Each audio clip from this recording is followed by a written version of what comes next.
That's how she learns to behave." Those words made my blood run cold. 3 years have passed since that scene, and I can still hear the echo of that applause, the applause of a mother watching her son hit my daughter.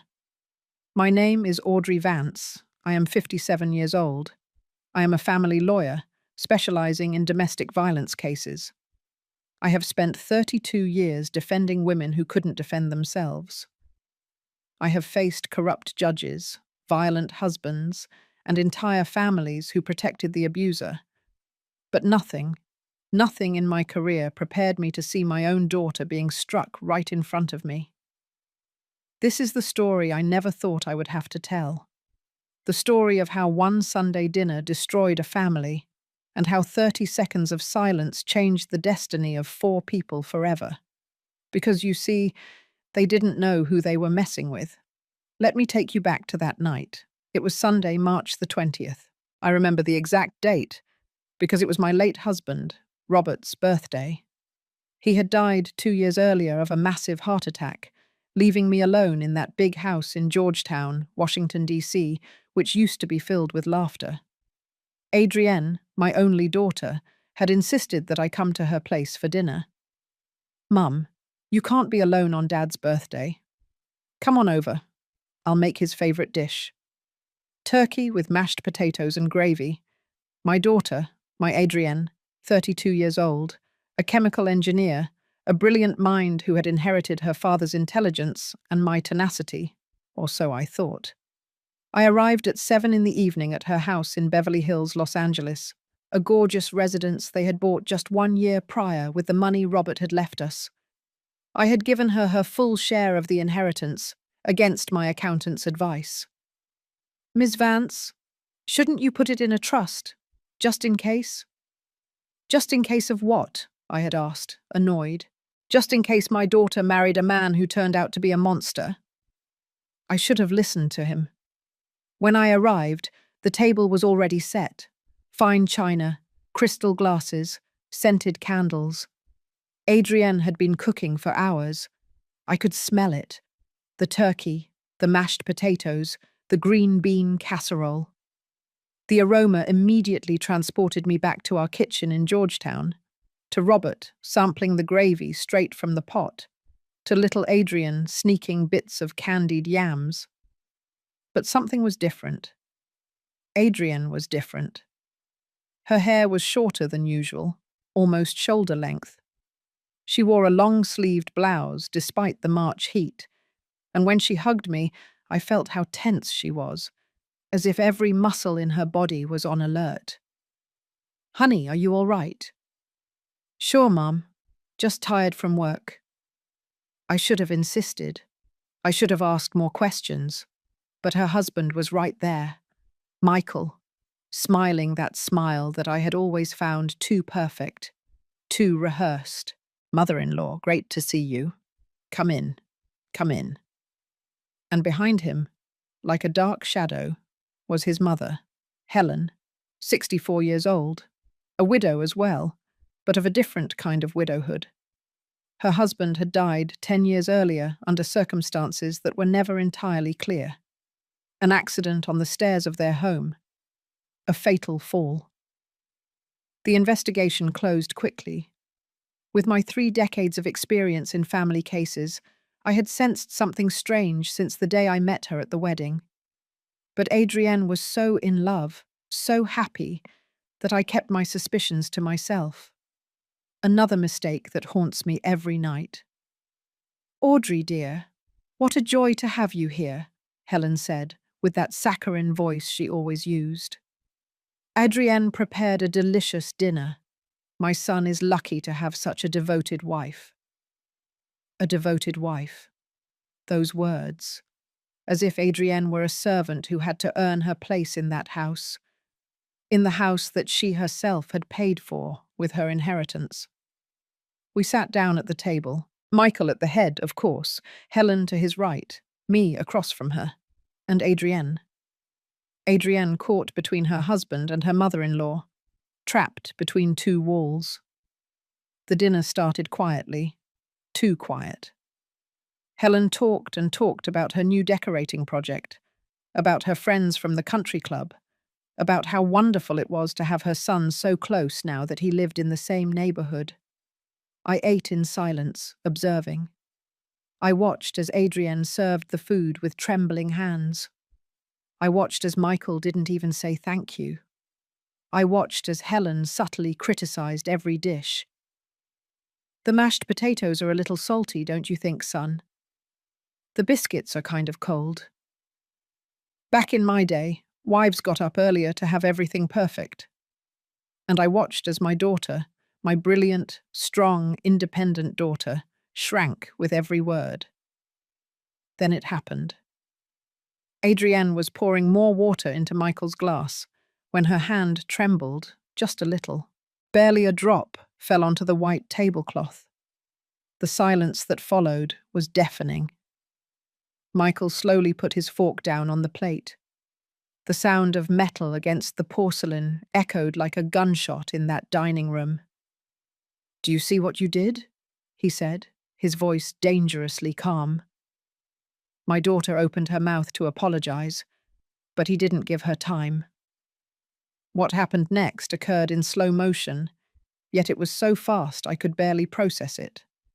Michael rose from his chair and slapped my daughter, once, twice, 3 times. The sound of his hand against Adrienne's face filled the dining room. My daughter fell from her chair, hitting the marble floor. And then I heard the applause. Helen was clapping. "That's how she learns to behave," she said with a satisfied smile. "A clumsy wife needs correction. I had to educate my husband this way too. It's for her own good." My blood ran cold. For 30 seconds I couldn't move, couldn't breathe. 32 years defending women victims of violence, and I couldn't react when it happened before my eyes. But those 30 seconds were not paralysis. They were calculation, because in my head, I began to process everything I was seeing with the coldness of a lawyer who had seen this hundreds of times. The power of control, the forced submission, the normalized violence, the complicit family, and something more.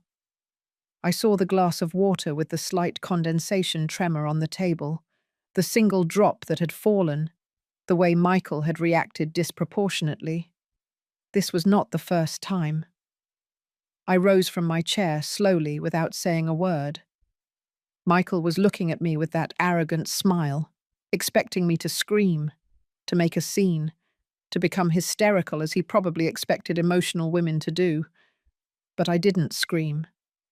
I pulled my phone from my purse. My hands didn't tremble, not once, and I dialed a number I had on speed dial for 20 years. "Commander Vance," I said with a voice so cold that even I was surprised. "This is Audrey Vance.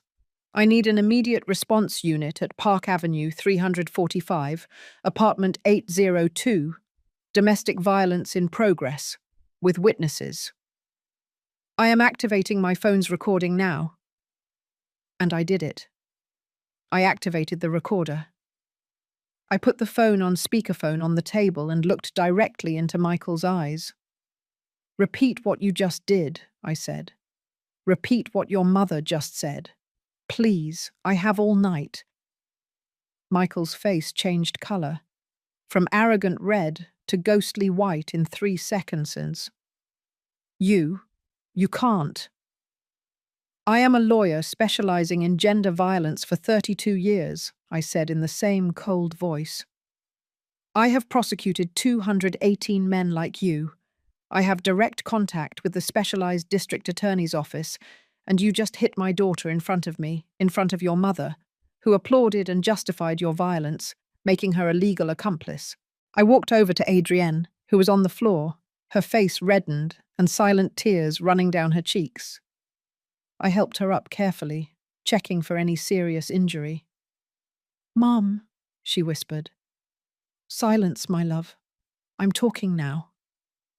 Michael took a step toward me, but I raised a hand. "If you touch me, that's 3 more felonies: threatening, attempted battery against a key witness, and obstruction of justice." Do you want to keep adding years? Helen, for the first time all night, had stopped smiling. This is a family matter, she said, her voice trembling. You have no right to. I have every right in the world. I am a direct witness to a crime punishable by 3 to 6 years in prison, according to Article 201 of the Penal Code. And you, ma'am, as an active accomplice who justified and celebrated the violence, could face up to 4 additional years. Just then, we heard the sirens. Half an hour. I had told them they had half an hour to get there, but I had known Commander Vance for 2 decades. He knew that when I called, it was serious. They had arrived in 17 minutes. 3 patrol cars parked in front of the building. 6 officers came up to the apartment. Commander Vance walked in first, with that imposing presence I had learned to respect over hundreds of cases. Attorney Vance, he greeted me formally. Then he saw Adrienne, her face marked, still trembling. His expression hardened. We have flagrant offence, I told him. 3 blows, direct witness, partial recording on my phone, and accomplice present. The commander nodded and looked at Michael. Sir, you have the right to remain silent. What followed was pure protocol. Michael was arrested. Helen, too, as an accomplice. They were both handcuffed and taken to the patrol car. Before leaving, Michael looked at me with a hatred I will never forget. This isn't over, he said. My family has connections. We're going to... Your connections are worth nothing when there's solid evidence and witnesses, I interrupted him. And if you try to intimidate me or approach my daughter, I will personally make sure you spend every day of your sentence in the farthest prison from New York City.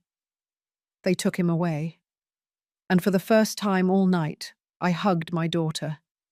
She cried in my arms for what seemed like an eternity. She cried years of silence, of fear, of feeling trapped in a nightmare she didn't know how to end. Why didn't you tell me? I asked her when she could finally speak. I was ashamed, Mum. You've always been so strong, always defending other women. How could I tell you that I myself was a victim? How could I accept that I married a man who turned out to be exactly the kind of monster you fight? I hugged her tighter. That ends today. And it did. But this story doesn't end with the arrest. This story is just beginning, because what Michael and Helen didn't know was that the universe has a very particular way of serving justice. And I was going to make sure that every one of their actions had its consequence. Sometimes we trust the wrong people too much. Have you also been disappointed by someone you loved? Tell me your story in the comments. I want to read them. Before I tell you what happened after that night, I need you to understand something important. I need you to know who Adrienne was before Michael. Because when you see a woman destroyed by violence, it is easy to forget that she was once a little girl who laughed without fear, that she was a teenager full of dreams, that she was a woman who walked through life with her head held high. Adrienne was born on July the 23rd, in the middle of summer. Robert and I had been married for just 2 years when she arrived, filling our Georgetown home with a cry that, at the time, seemed like the most beautiful sound in the world. My husband was an architect, a noble man, one of those who are rare these days. He never raised his voice, never raised his hand. When we had disagreements, we would sit in the living room with hot apple cider and talk until we found middle ground. That's how we grew up, and that's how Adrienne grew up. Our daughter was curious from an early age. I remember when she was just 4 years old, she took apart the house phone because she wanted to see how the voices spoke inside. Robert laughed for half an hour when he found the pieces scattered throughout the living room. This girl is going to be a scientist, he told me as we picked up screws from the floor. And he was right. Adrienne was always brilliant. Not just intelligent, but with that special spark of wanting to understand how everything worked. Plants, machines, chemical reactions, people. When she was 12 years old, she won her first science fair with a project on water purification. I remember her face when they gave her first place, a mixture of pride and that genuine humility she never lost. "Mummy, do you think Daddy is proud?" "Your father has always been proud of you, my love, since the day you were born." Robert was there, in the audience, his eyes bright with suppressed tears. That night, the three of us went out to dinner at Adrienne's favorite restaurant, a small place in Brooklyn that made the best buffalo wings in the whole borough. "To our scientist," Robert toasted, raising his glass of iced tea. "To our family," I said. "To being together," Adrienne added with that smile that lit up any room. Together. That word was like an anchor for us. We didn't have much money in those years. Robert's career was just taking off, and I was still building my reputation as a lawyer. But we had something more valuable.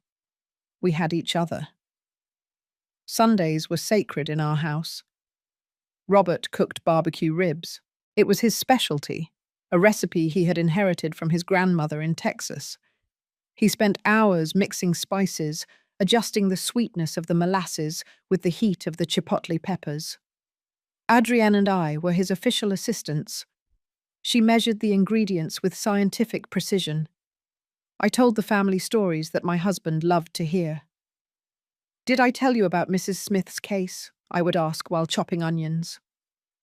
"Mom, you've told us that case like 20 times," Adrienne would laugh. "But this time I have new details." And that's how we spent our afternoons. Amidst laughter, simmering barbecue sauce, and the smell of the cornbread that Robert insisted on making from scratch because the box kind just wasn't the same. Those Sundays. How I miss those Sundays. Adrienne grew up fast. Too fast. As all children do when you're not paying attention. Suddenly she was 15 years old, then 18, then she was starting college. She studied chemical engineering at MIT. She was always at the top of her class. Not because she was an obsessive perfectionist, but because she genuinely loved what she did. She would come home excited, talking about exothermic reactions, mass balances, industrial processes that I could barely understand. "Mummy, did you know we can convert organic waste into clean energy? It's fascinating." Robert and I listened to her, captivated, proud to have a daughter so passionate about changing the world. When she graduated with honors at 24, Robert cried throughout the entire ceremony. He didn't bother to hide the tears. He was too happy, too proud. "That's my daughter," he would tell anyone sitting nearby. "That's my Adrienne." After the graduation, we took a picture, all three of us together. That photograph is now framed in my living room. Adrienne in the middle, holding her diploma, with Robert and me on either side, hugging her. We are all smiling. We didn't know that would be one of the last complete photos we would have as a family. Adrienne got a job immediately at a major pharmaceutical company. She was a researcher, developing new processes for more accessible generic medications. Her dream had always been to do science that helped people. "I don't want to work just for money, Mum. I want my job to mean something." And it did.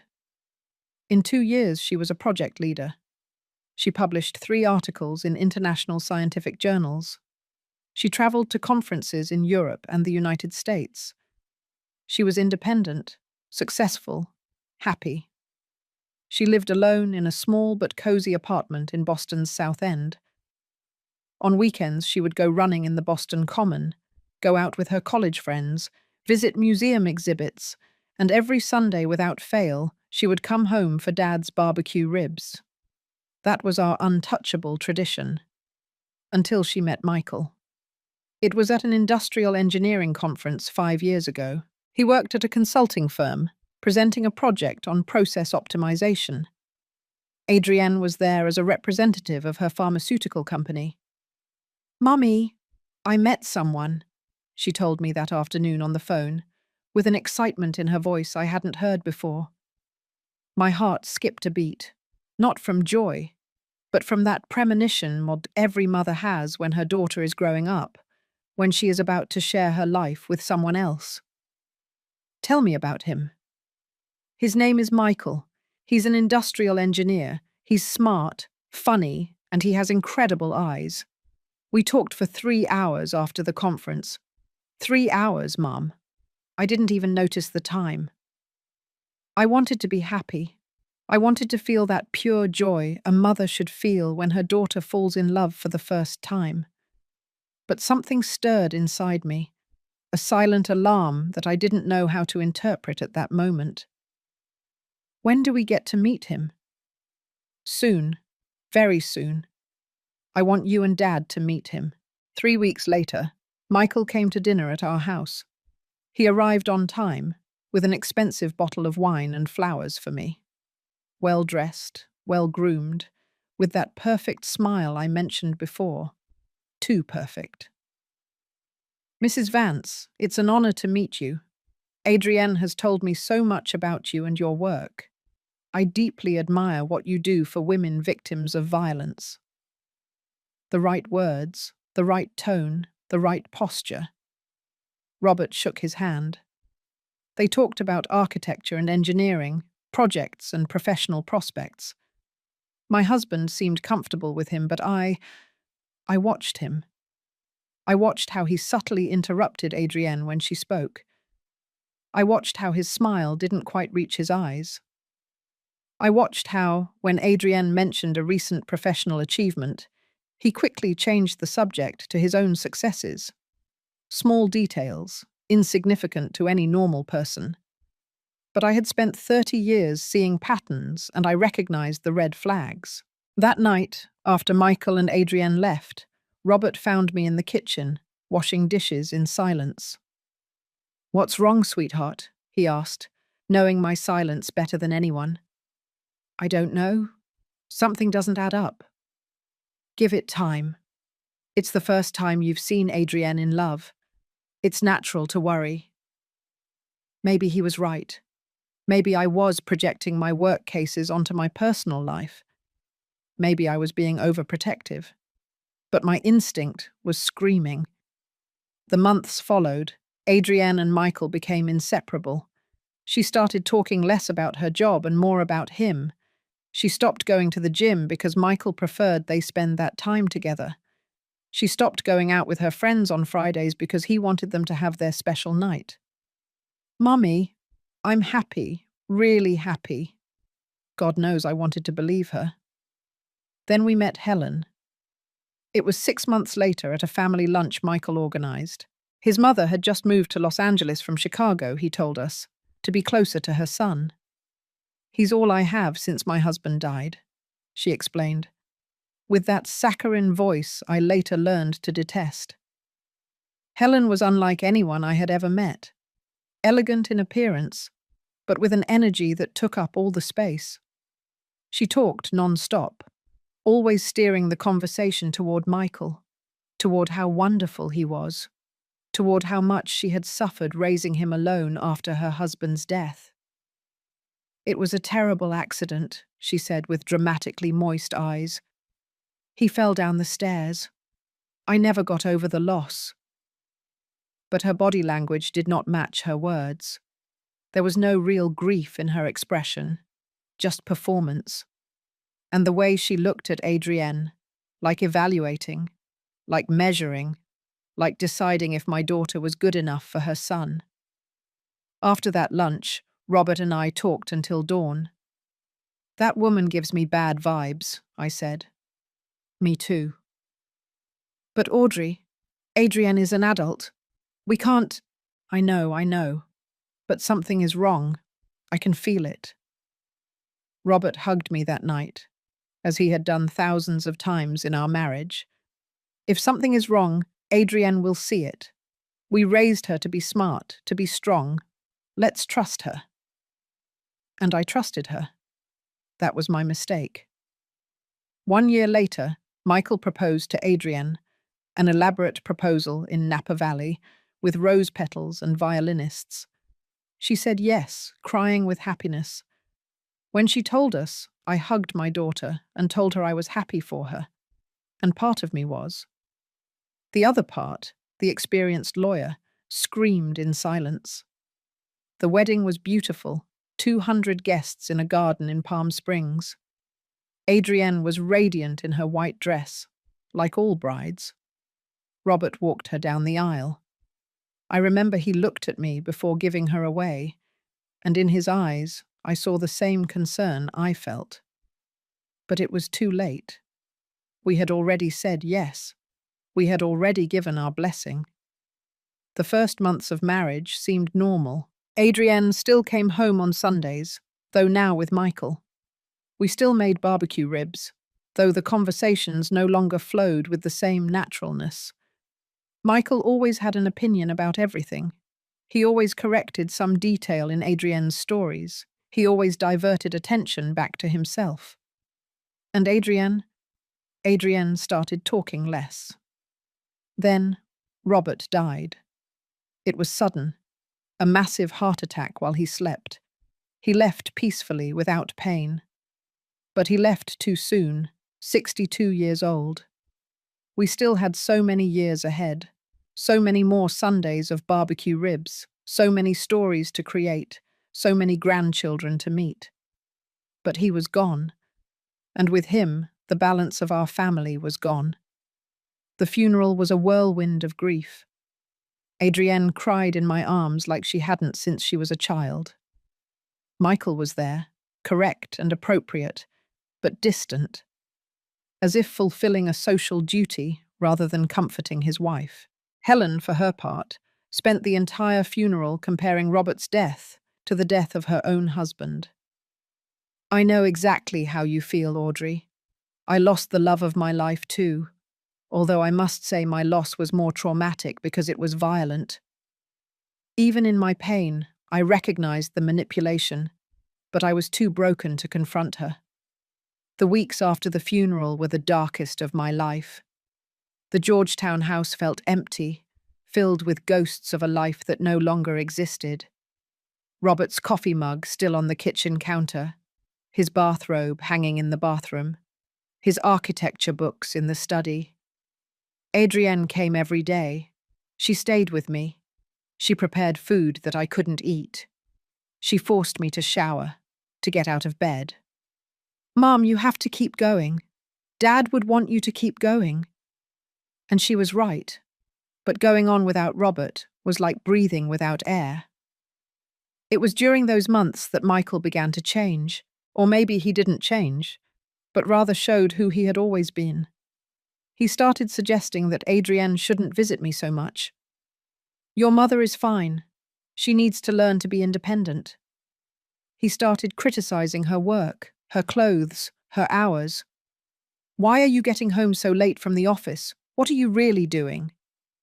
And Adrienne, devastated by her father's loss, vulnerable and seeking stability, began to give in.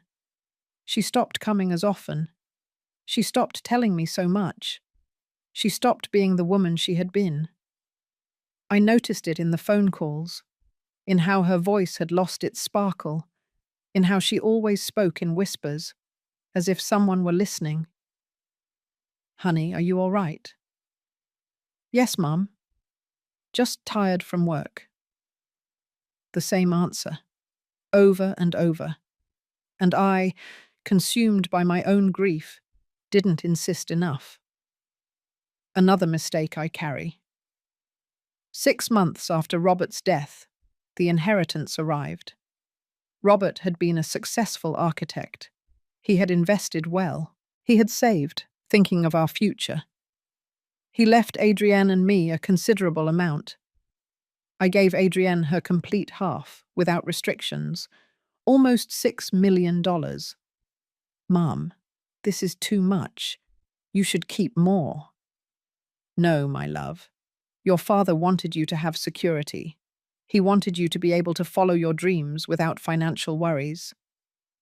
With that money, Adrienne and Michael bought the house in Beverly Hills, a beautiful residence that should have been a home filled with love, but it became a prison. Visits became more spaced out. Adrienne always had an excuse: work, remodeling, commitments with Michael's family. When I saw her, I noticed subtle changes: shorter hair, more conservative clothes, heavier makeup. "Mum, I like this new style." But in her eyes, there was something I had never seen before: fear. And I, blinded by my own pain, by my own grief, didn't recognize it until that night. That darn night of March the 20th, the night that changed everything. The night I finally opened my eyes and saw what had been happening right under my nose for 2 years. My daughter was not okay. My daughter hadn't been okay for a long time, and I had been too lost in my own sadness to realize it. But that night, when I saw those 3 blows, when I heard that applause, when I felt my blood run cold, that night I recovered my purpose. That night I remembered who I was. Audrey Vance, lawyer, fighter, mother. And no one, absolutely no one, was going to touch my daughter without consequences. As I tell all this, I think about where you might be listening. Write the name of your city in the comments. The first fracture was not a blow. It was something much more subtle, much more dangerous. It was a word. Let me explain. After that night of March the 20th, when Michael and Helen were arrested, Adrienne stayed with me at the Georgetown house. I didn't want her to return to that Beverly Hills residence. Not that night. I needed to have her close, to make sure she was safe.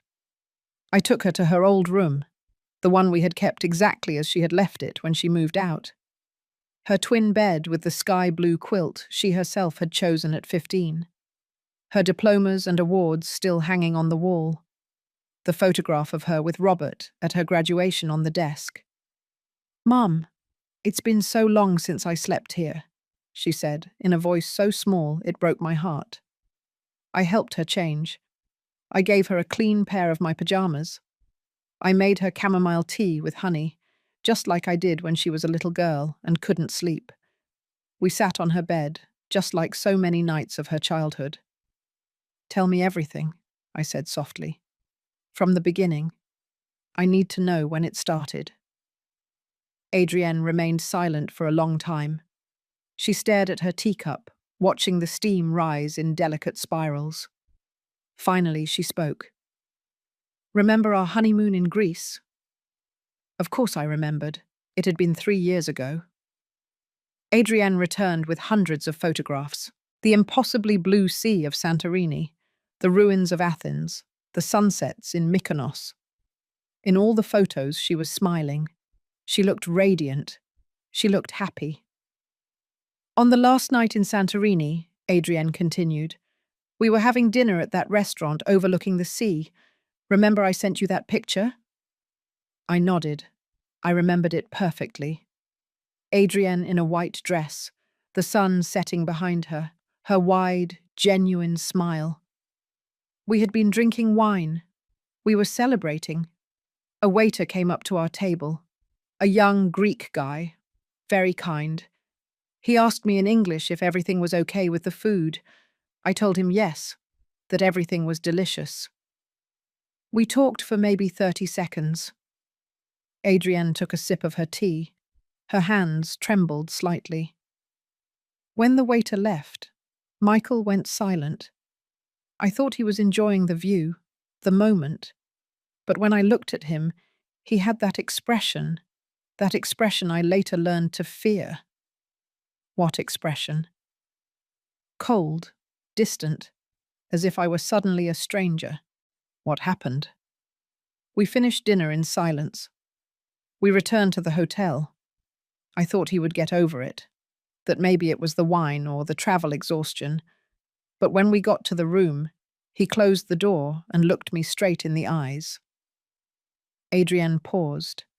She took a deep breath. I continued waiting, giving her the space she needed.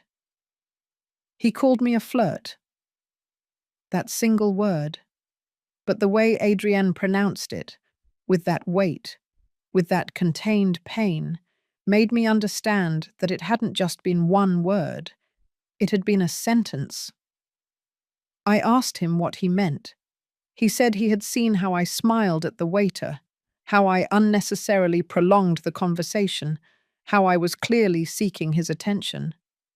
Adrienne, I told him he was crazy, that I had just been polite. That's how I was with everyone. And then he laughed. He laughed, Mum, but it wasn't a normal laugh. It was a condescending laugh, as if I were a silly girl who didn't understand the world. What did he say to you? He said, maybe I didn't realize what I was doing, that maybe I was so naturally flirtatious that I didn't even notice it, that his mother had warned him that overly independent women like me sometimes didn't know how to behave appropriately in a marriage. I felt the rage rising in my throat, but I contained it. I needed to hear everything. I spent the rest of the night apologizing, Mum, apologizing for something I hadn't done, because he made me feel that maybe I had done something wrong without realizing it, that maybe I had been inappropriate, that maybe I needed to be more conscious of how my actions could be misinterpreted. That was the first fracture. I didn't realize it at the time. I thought it was a misunderstanding. I thought he was being sensitive because it was our honeymoon and he wanted everything to be perfect. Adrienne wiped away a tear that had begun to fall. But the next day, at the airport on the way back, he bought me flowers, red roses. He hugged me and told me he was sorry, that he had overreacted, that it was because he loved me so much that the idea of losing me made him irrational. The classic cycle. Explosion, honeymoon phase, tense calm, explosion. I had seen it hundreds of times in my cases, and now I was seeing it in my own daughter.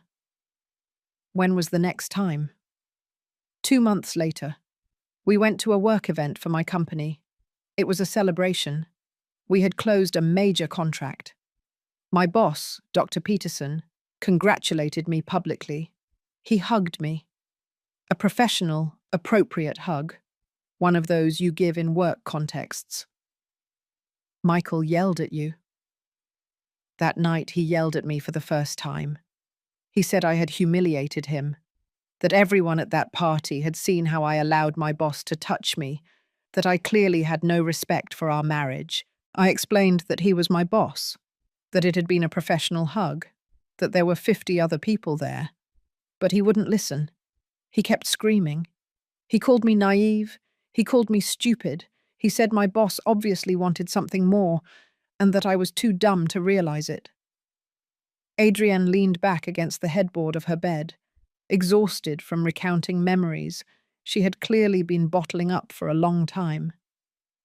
I started to be afraid to go out, afraid to talk to co-workers, afraid to smile too much, afraid to wear clothes that he considered provocative. I started constantly measuring myself. Is this blouse appropriate? Is this conversation innocent? Could this smile be misinterpreted?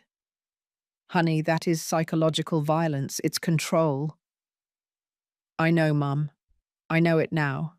But at the time, I just wanted things to go back to the beginning, when he was charming, when he made me feel special. I kept thinking that if I behaved correctly, if I was the perfect wife, he would go back to being the man I fell in love with. I recognized my own failure at that moment. All the times Adrienne had cancelled plans with me, all the times she had stopped coming on Sundays, all the times her voice sounded muted on the phone. I had thought it was grief over Robert, that it was the natural adjustment of marriage, that it was busy adult life, but it had been this: systematic isolation, gradual control, invisible violence. When did the hitting start? I asked, although part of me didn't want to know the answer. Adrienne closed her eyes. 8 months ago, a few days after we bought the house. the house she had bought with her father's money, the money Robert had left so she would have security, freedom, options. The irony was cruel. I was excited about the house. I wanted to decorate it, make it ours. I hired an interior designer, a very talented young man recommended by a friend. His name was Sean. I already knew where the story was going. Sean came often, taking measurements, showing me options for colours, for furniture. He was professional, always, but Michael didn't like it. He said he spent too much time at our house, that he clearly had intentions. I told him he was gay, Mum. Sean was openly gay. He was engaged to his partner. I showed him his Instagram profile, where he was clearly seen with his fiancée, but Michael didn't care. He said he could be bisexual, that he could be lying, that I was too trusting. He forbade me from continuing to work with Sean. I had to fire him, invent an excuse. Sean felt awful. He thought he had done something inappropriate. I had to lie to him. And that's when we had the worst argument until then, I told him he was being irrational, that he had no right to control who I worked with, that it was my house too, bought with my money. Adrienne opened her eyes. They were red, swollen. He shoved me against the wall. He didn't hit me, not with a closed fist, but he shoved me so hard that I hit my head against the drywall. I saw stars for a few seconds. I felt nauseous. He apologized immediately. He cried. He said he didn't know what came over him, that I had provoked him by mentioning my money when we were supposed to be a team, that he was under a lot of stress at work, that his mother was sick and he was worried. Adrienne, he bought my forgiveness, Mum. Literally. The next day he came home with a diamond necklace. He took me out to dinner at the most expensive restaurant in the city. He told me he was going to change, that he was going to therapy, that he loved me more than anything in the world. Did he go to therapy? He went to 2 sessions. Then he said the therapist didn't understand him, that the therapist was taking the women's side and that it wasn't fair. Of course not. Abusers never accept responsibility. They always find excuses. They always blame others. They always play the victim. The following months were a roller coaster. Some weeks he was the perfect man. He brought me flowers. He wrote me sweet messages. He treated me like a queen. Other weeks he was a stranger, cold, critical, controlling. And Helen, I said. Where was Helen in all this? Adrienne's face hardened. Helen made everything worse, Mum. She moved closer to us 6 months ago. She bought an apartment 3 blocks from our house. 3 blocks. 3 blocks. And she started coming over every day. Every single day, Mum. Sometimes without calling ahead. She would come in with her keys because Michael had given her a set, and walk in as if it were her own house. One day I got home from work and found her reorganizing my kitchen, moving my things, throwing away spices that she claimed were no longer good, changing the placement of the dishes. I told her with all the politeness possible that I appreciated her help, but I preferred to organize my own kitchen. Do you know what she answered? I shook my head. She told me, a good wife accepts her mother-in-law's advice. I raised Michael alone, working double shifts, sacrificing everything for him. The least you can do is let me help you be the wife he deserves. The wife he deserves, I repeated bitterly. Helen had an opinion about everything, about my clothes. That skirt is too short. What will people think? About my job. You should consider cutting back on hours. Men need their wives to be available. About my cooking. My son's barbecue ribs are too salty. Clearly you don't know the correct recipe. And Michael? Michael always defended her. Always. No matter how unreasonable she was, he took her side. He told me his mother had suffered a lot. that she had raised a son alone, that I needed to be more understanding. I started to feel like a stranger in my own house, as if I were living in their house, not mine, as if I were a guest who had to earn the right to be there. Adrienne got up from the bed. She walked toward the window of her old room. She looked outside, toward the garden where Robert used to grow herbs for cooking. "Do you know what the worst part is, Mum?" "What?"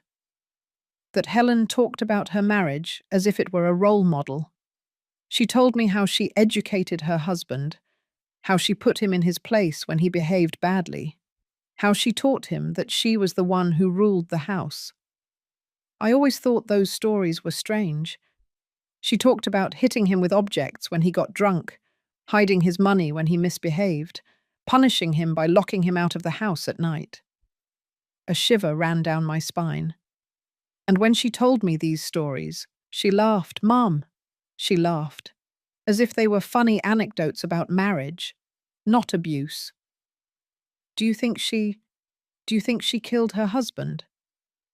"I don't know. But every time she mentions it, there's something in her eyes, something cold, something that scares me." Adrienne returned to the bed, snuggling up next to me like when she was a little girl and had nightmares. The first real blow, the first with a closed fist, was 4 months ago. I waited. It was something so stupid, so ridiculously stupid that I'm embarrassed to tell it. Tell me anyway. I was cooking, making dinner. Helen had been over and had criticized everything: the cleanliness, the previous day's meal, my haircut. I was tense, stressed. I was chopping onions with the knife Robert had given me, that Japanese one that I liked so much. I remembered that knife.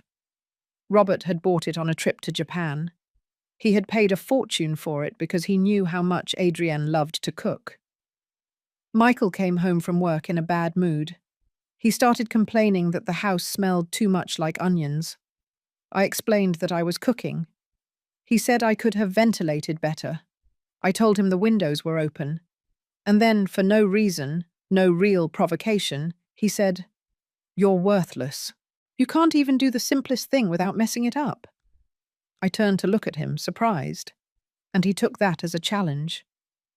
Adrienne instinctively touched her jaw, as if the pain was still there. He hit me. A punch straight to the jaw. I fell to the floor. Dad's Japanese knife fell and bent against the tile. Silent tears were streaming down my face. I couldn't hold them back. I stayed there, on the floor of my kitchen, bleeding from my mouth, staring at Dad's broken knife. And all I could think was, "Dad, I need you. I don't know what to do without you." I hugged her tighter. Helen was there. She saw everything. Do you know what she did? What? She knelt beside me and said, "Wives have to learn when to keep their mouths shut. I learned that lesson many years ago. Now it's your turn." After that, Michael locked himself in his study. Helen helped me clean up the blood. She gave me ice for my jaw. She taught me how to put makeup on the bruise. "Yellow corrector first, then your skin tone, then powder." She explained it to me with all the calm in the world, as if it were a normal beauty tutorial. I asked her if she had gone through this, if her husband had ever hit her. She looked me straight in the eyes and said, "No, dear. I was smarter.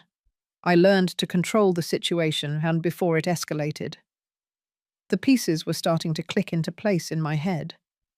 Helen had not been a victim. Helen had been a perpetrator, and now she was raising a second generation of violence, with Michael as her tool. "Why didn't you tell me?" I asked, although I knew the answer. "Because I was ashamed, Mum. Because all my life I saw you defending other women.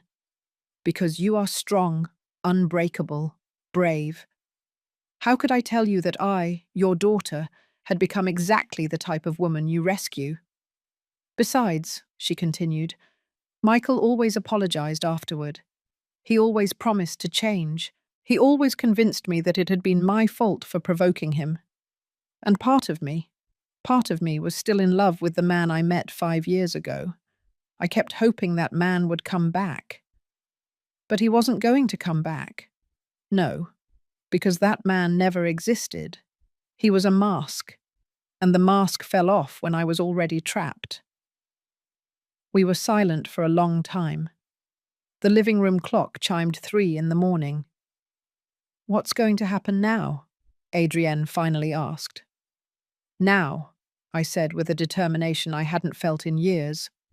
"Now we are going to make sure Michael and Helen face the consequences of every one of their actions. We are going to use every legal tool we have, and we are going to get your life back." "What if he gets out? What if he comes looking for me?" "He's not going to get out. Not if I can help it. And if he does, he's going to have a restraining order so solid that he won't even be able to think about you without violating the law." Adrienne finally smiled, a small, weak, but genuine smile. "I missed you, Mum. I missed this version of you, the warrior. I never left, honey. I was just asleep for a while, but I woke up." That night, we both fell asleep in her bed, hugging like when she was 5 years old, and storms scared her. But this time, the storm had already passed. Or so we thought, because what we didn't know was that Michael and Helen were not going to give up so easily, and that the real battle was just beginning. I still wonder if I did the right thing by calling the police that night, or if I should have planned more carefully. What about you? What would you have done in my place? The days after the arrest were strange, strangely quiet, strangely peaceful, as if the world had pressed pause. Adrienne stayed with me in Georgetown. We didn't talk much about going back to the Beverly Hills house. Neither of us wanted to face that conversation yet. In the mornings, I made hot apple cider, just like Robert did. Adrienne would sit at the kitchen counter, wrapped in one of my robes, looking out the window at the garden. Sometimes we talked. More often, we stayed in a comfortable silence, the kind of silence that only exists between people who know each other deeply. It was the 4th day after the arrest when the first call came. I was in my study, reviewing documents to prepare the formal case against Michael and Helen, when my phone rang. Unknown number. I usually don't answer unknown numbers, but something made me press the green button. "Attorney Vance?" It was a woman's voice, older, refined, with that tone of authority that comes from years of privilege. "Yes, who is speaking?" "My name is Christine Douglas, of the Rivers family. I'm a close friend of Helen Matthews." Of course she was. "How can I help you?" "Rather, I can help you, attorney. I understand there was a misunderstanding between your daughter and my dear friend Michael." A misunderstanding. She called 3 slaps to the face a misunderstanding. "Ms. Douglas, with all due respect, there was no misunderstanding. There was an act of domestic violence that I witnessed directly, and that is documented by the authorities." "Oh, attorney, please. You are a woman of the world. You know what young marriages are like. There are fights, there are tensions. That doesn't mean you have to destroy the life of a successful man over a moment of..." "A moment of what? Exactly?" I interrupted her. My voice sounded colder than I intended. Silence on the other end. "What I'm trying to say," she continued with a more cautious tone, "is that Helen has told me a lot about her son. He is a good man, hard-working, devoted. And your daughter?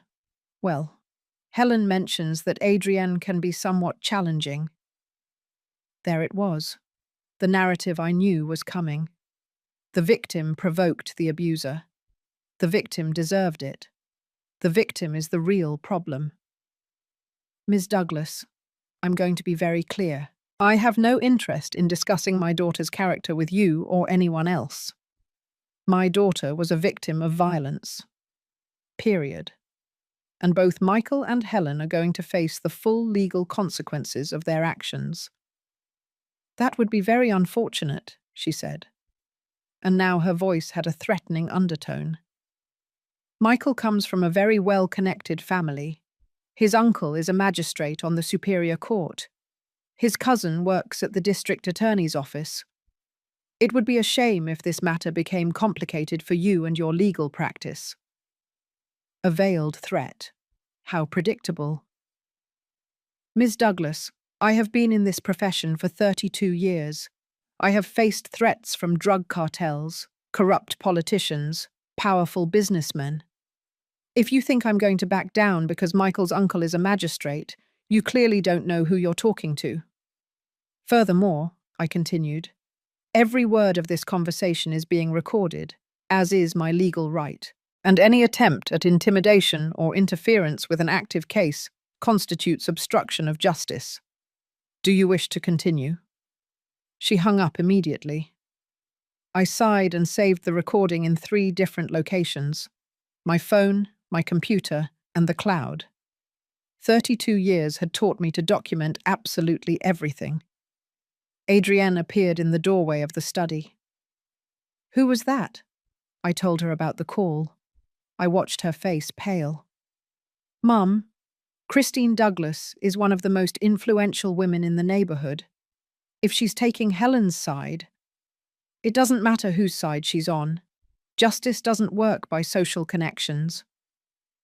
But even as I said those words, I knew they weren't entirely true. Justice should work that way. But in reality, connections mattered. Power mattered. Money mattered. And Michael, it seemed, had more connections than I had anticipated. The second call came that same afternoon. This time it was my assistant at the firm, Lucy. She sounded nervous. Attorney, I need to tell you something. A man arrived an hour ago. He said he was Michael Matthews' lawyer. He left this. She sent me a picture via text. It was a lawsuit for defamation, false accusation, and emotional distress. Against me. Against Adrienne. They were asking for $5 million in compensation. He also left something else, Lucy continued. A temporary court order suspending the restraining order against Mr. Matthews, signed by Magistrate Eric Matthews. His uncle, of course. How is this possible? I asked, although I already knew the answer. Favors, calls between friends, the system working for those with the right connections. It's not legal, I said. I'm appealing immediately. Lucy? Yes. Contact Magistrate Jenkins. She owes me a favor. I need her to review this case personally. I'll do it.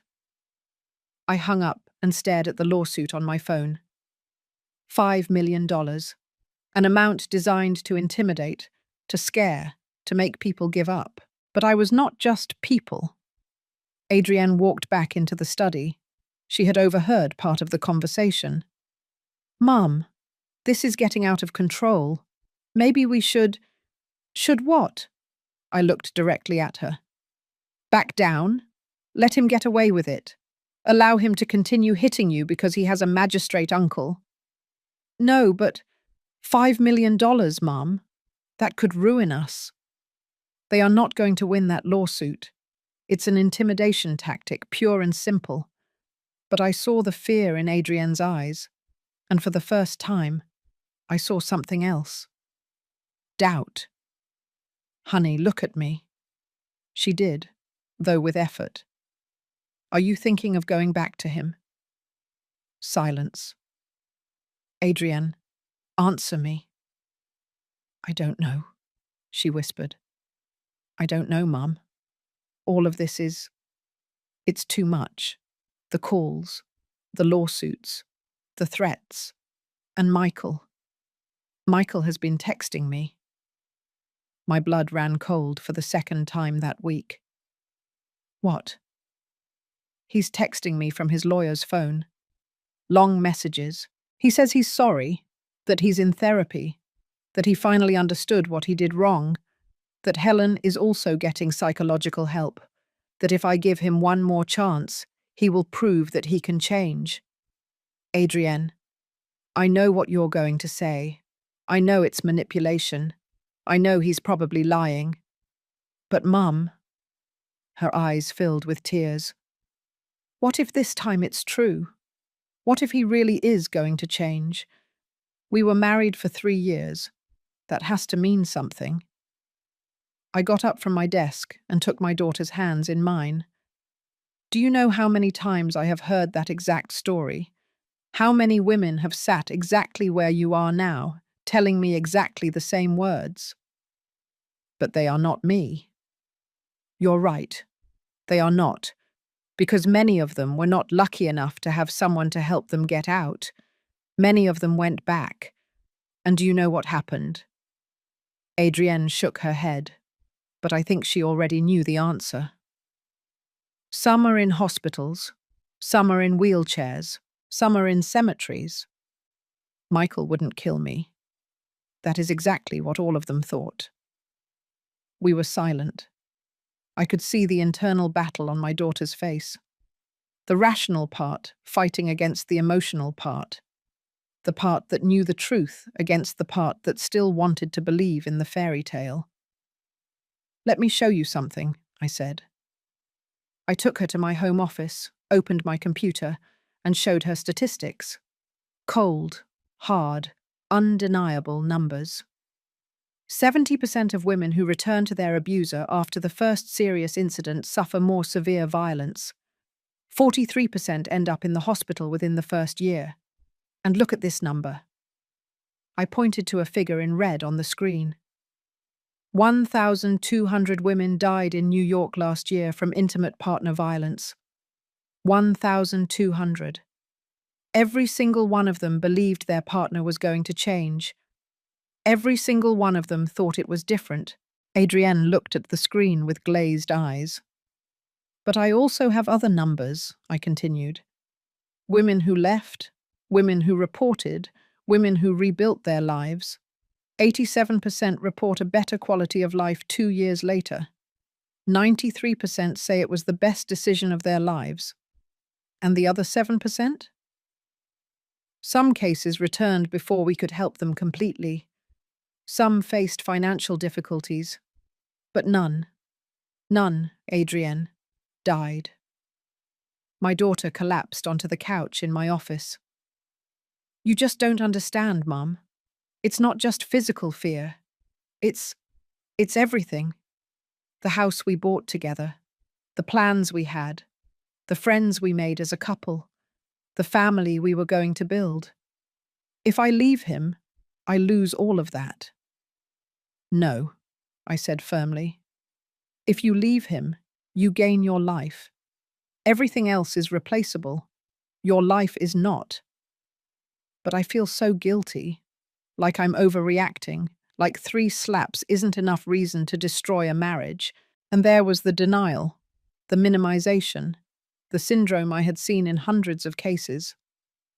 Adrienne, look closely at me. 3 slaps. That's 3 slaps too many. There is no acceptable number of times someone can hit you. 0 is the correct number. 0. But what will people think, my friends, my colleagues, his family? Do you care more about what strangers think than your own safety? It's not that. It's just complicated. No, honey. It's simple. He hit you. He is the guilty one. You are the victim. There are no nuances there. Adrienne was quiet for a long moment. Can I at least read the messages? Can I at least hear what he has to say? Every fibre of my being wanted to say no. I wanted to forbid her from having any contact with Michael. But I also knew that if I pressured her too much, I could push her away. Fine, I said carefully, but with conditions. 1, I read the messages with you. 2, you don't reply without consulting me first. 3, we document everything in case we need to use it legally. Deal? She nodded. That night, sitting in her room, Adrienne opened her phone and showed me the messages. There were dozens, all from different numbers. The first one said, "Adrienne, my love, you don't know how sorry I am. I'm destroyed. These days in jail have given me time to think, to really see what I did. I was a monster to you. I don't deserve your forgiveness, but I ask for it anyway. Please, give me a chance to show you I can change. I love you more than my own life." Classic. Self-flagellation, followed by declaration of love. The second one. "I talked to a psychologist here. He diagnosed me with impulse control disorder related to childhood trauma.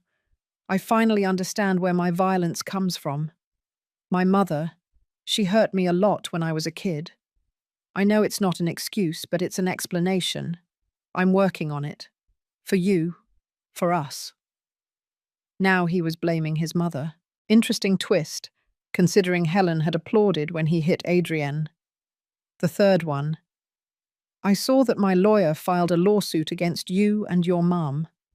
Please believe me, I didn't want that. It was my family's decision. I just want to resolve this privately as a couple. Tell them to withdraw the lawsuit. Just give me a chance to talk to you face to face, without lawyers, without your mum interfering." There it was, the real goal, to isolate her from me, to talk privately, where he could manipulate her without witnesses. "Do you see the pattern?" I asked Adrienne. "Which one?" First message, he plays the victim. Second, he blames others for his behavior. Third, he tries to separate you from your support system. This is the manipulator's manual. Chapter 1. "But Mum, what if he really is getting help? What if he really wants to change?" "If he really wanted to change, he would respect the legal process. He would respect your space. He wouldn't be pressuring you to talk privately. He wouldn't be using lawyers to intimidate us while he writes you love messages." Adrienne knew I was right. I could see it on her face, but I could also see that part of her still wanted to believe the fantasy. The next few days were difficult. Adrienne oscillated between moments of clarity and moments of doubt. Some days she was furious with Michael, determined to move forward. Other days she would stare at her phone for hours, rereading messages, questioning every decision. I tried to give her space while keeping her safe. It was a delicate balance. One afternoon I found her in the garden, standing in front of the small herb patch Robert had cultivated. The rosemary had grown wild. The thyme had spread throughout the planter. The mint threatened to invade everything. "Dad hated seeing the plants neglected," she said, without turning around. I stood beside her.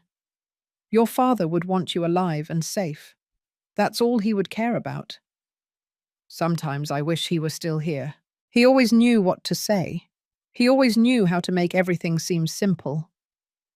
"Your father was wise, but even he would struggle with this. Not because he wouldn't know the right answer, but because you were his daughter. And when you love someone, you want them to make their own decisions, even when you know they might be the wrong ones."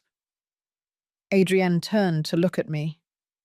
"Do you think I'm making the wrong decision by doubting it?" "I think it's natural to doubt.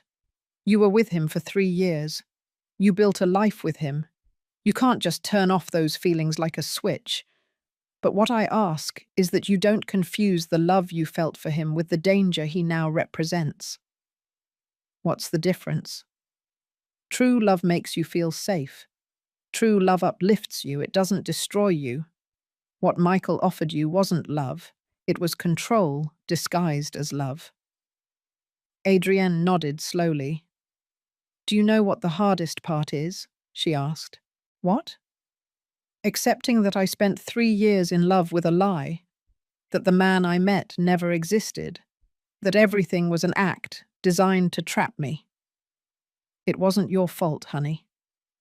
I know it in my head, but my heart still doesn't accept it." I hugged her there, among the overgrown rosemary and invasive thyme, under the same sky Robert used to look up at while cooking barbecue ribs on Sundays. It's going to hurt for a while, I told her, but the pain means you're healing. It means you're alive. That night, Adrienne finally blocked all the numbers Michael had been texting her from. It wasn't easy. She cried while doing it, but she did it. "I'm ready," she said. "I'm ready to fight." "Then we're going to fight." And we did. The next day, I counterattacked legally. I filed a formal appeal against the suspension of the restraining order. I documented every threat, every call, every message. I contacted Magistrate Jenkins, who reviewed the case and confirmed that her colleague's order had been inappropriate. The restraining order was reinstated, with even stricter terms. Michael could not come within 500 yards of Adrienne. He could not contact her directly or indirectly. He could not send third parties to talk to her. Any violation would mean immediate arrest. As I tell all this, I think about where you might be listening. Write the name of your city in the comments. I also filed a counter-lawsuit for aggravated domestic violence, threats, and psychological distress. I asked not for but for $8 million in compensation for Adrienne. Not because we needed the money, but to send a message. They were not going to intimidate us. They were not going to scare us. They were not going to win. But while I fought in the courts, Michael and Helen fought on another battlefield. One I didn't anticipate, one that almost destroyed us. The social war began 3 weeks after the arrest. It was subtle at first, so subtle that I almost didn't notice it. Adrienne had started leaving the house more often, small steps.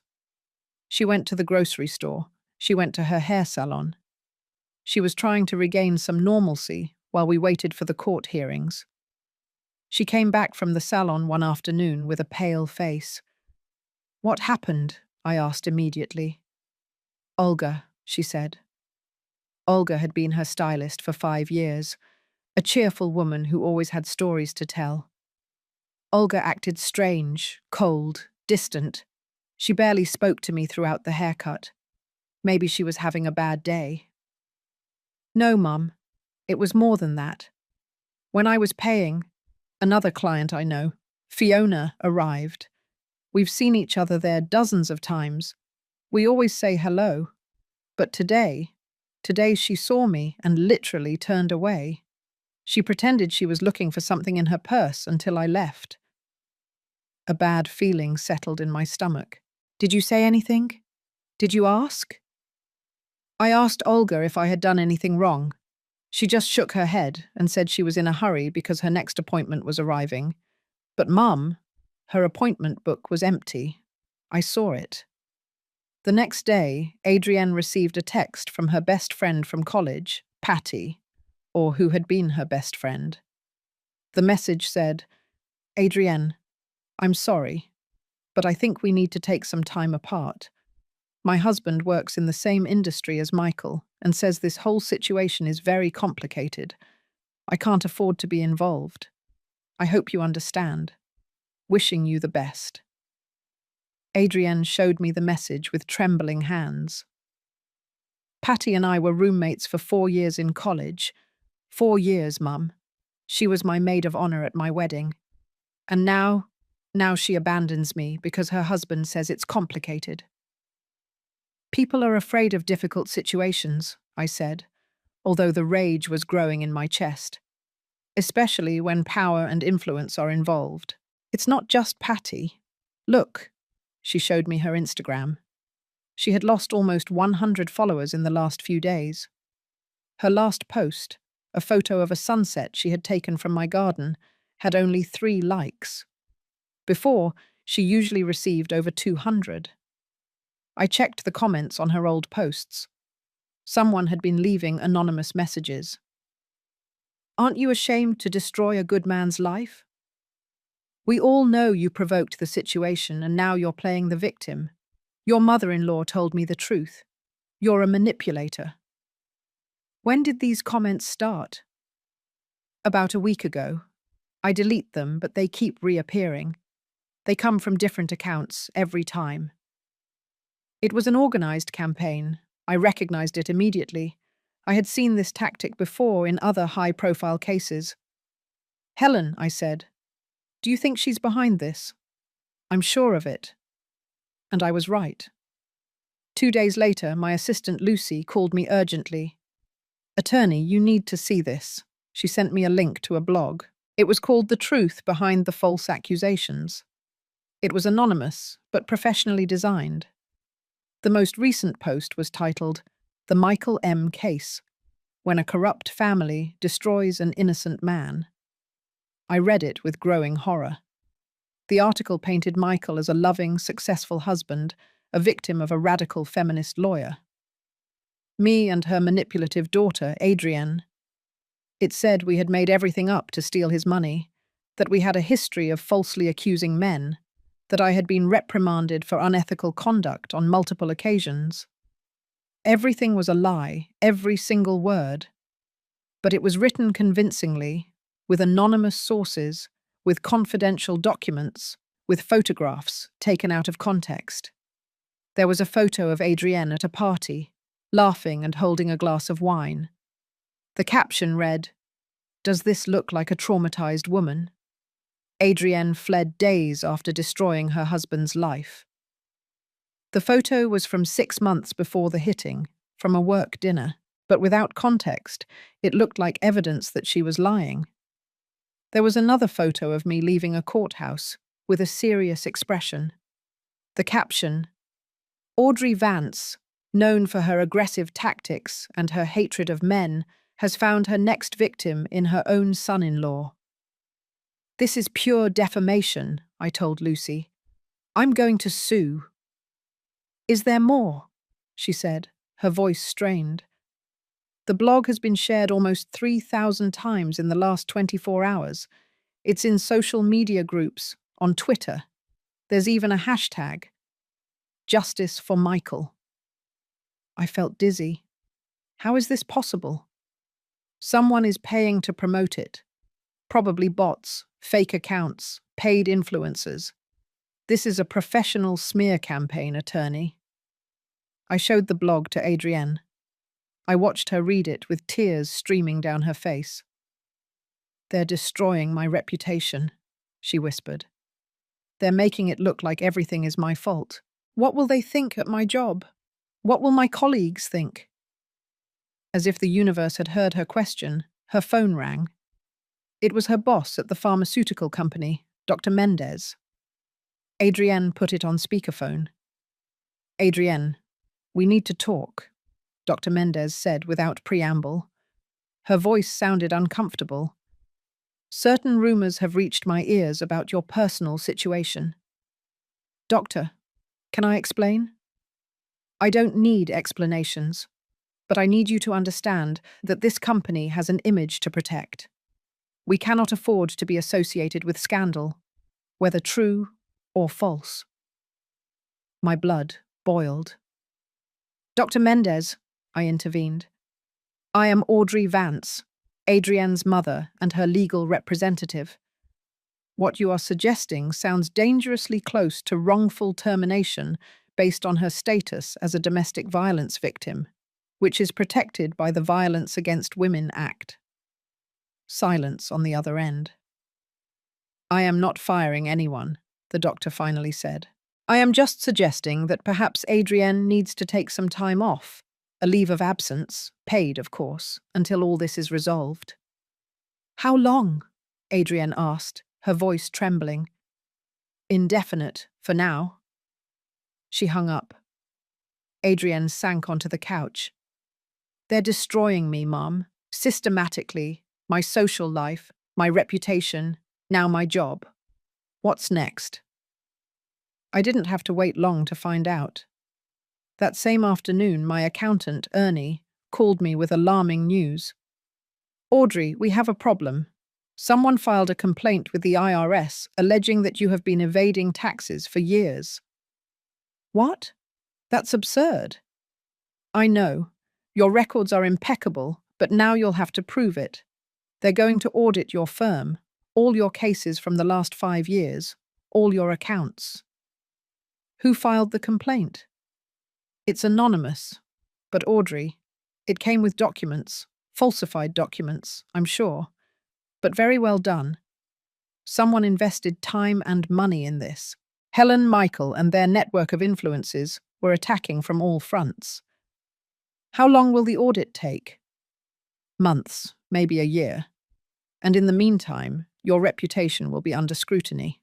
Clients will hesitate. Cases could be delayed. I hung up and looked at Adrienne. They're playing dirty. What are we going to do? The same thing I always do. Fight with the truth. But even as I said those words, I felt the pressure. For the first time in 32 years of my career, I felt real fear. Not for me, but for my daughter, for what this war could do to her. The following days brought more revelations. We discovered that Helen had been organizing meetings with the wives of important men in her social circle. She told them her version of the story, that Adrienne was an unstable woman who had seduced her son for his money. Ironic, considering Adrienne had more money than Michael.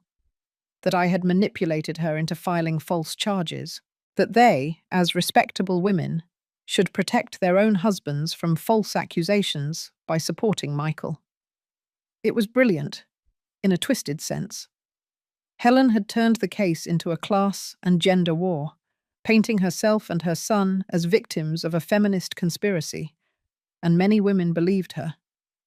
One afternoon, Adrienne received an Instagram message from an account she didn't know. The message included photos of our Georgetown house, photos taken from the street, photos of the windows, photos of the garden. The message read, "Nice house. It would be a shame if something happened to it." I immediately called Commander Vance. "This is direct intimidation. I need protection." "Attorney, I can put extra patrols on your street, but I don't have resources for 24-hour protection. And if something happens, let's hope it doesn't. In the meantime, document everything. Install security cameras. And be careful." That night, I installed cameras. I reinforced the locks. I bought a new alarm system. And for the first time in years, I slept with my phone next to the bed, ready to call 911 at any moment. Adrienne was in her room, but she wasn't sleeping. I could hear her crying softly through the wall. I got up and went to her room. I found her sitting on her bed, surrounded by old photographs. Photos of her and Patty.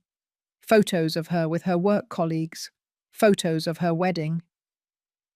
"I was thinking," she said without looking at me, "about how quickly everything can be destroyed. 2 months ago, I had a life. I had friends, a career, a house, a husband. I thought I knew who I was. And now I have nothing. You have me. I know, and I'm grateful. But, Mom, I'm tired. I'm so tired of fighting, of defending myself, of justifying my existence, of proving over and over again that I'm not lying." She turned to look at me, and in her eyes I saw something that terrified me. I saw surrender. "Sometimes I think," she continued, "that it would be easier to just call him, ask for forgiveness, tell him I exaggerated, go back to him. At least then all of this would end." "Adrienne, no." "Why not? Look what's happening. They're destroying us. You, me, everything Dad built. Your firm, your reputation, my career, everything. Is it worth it?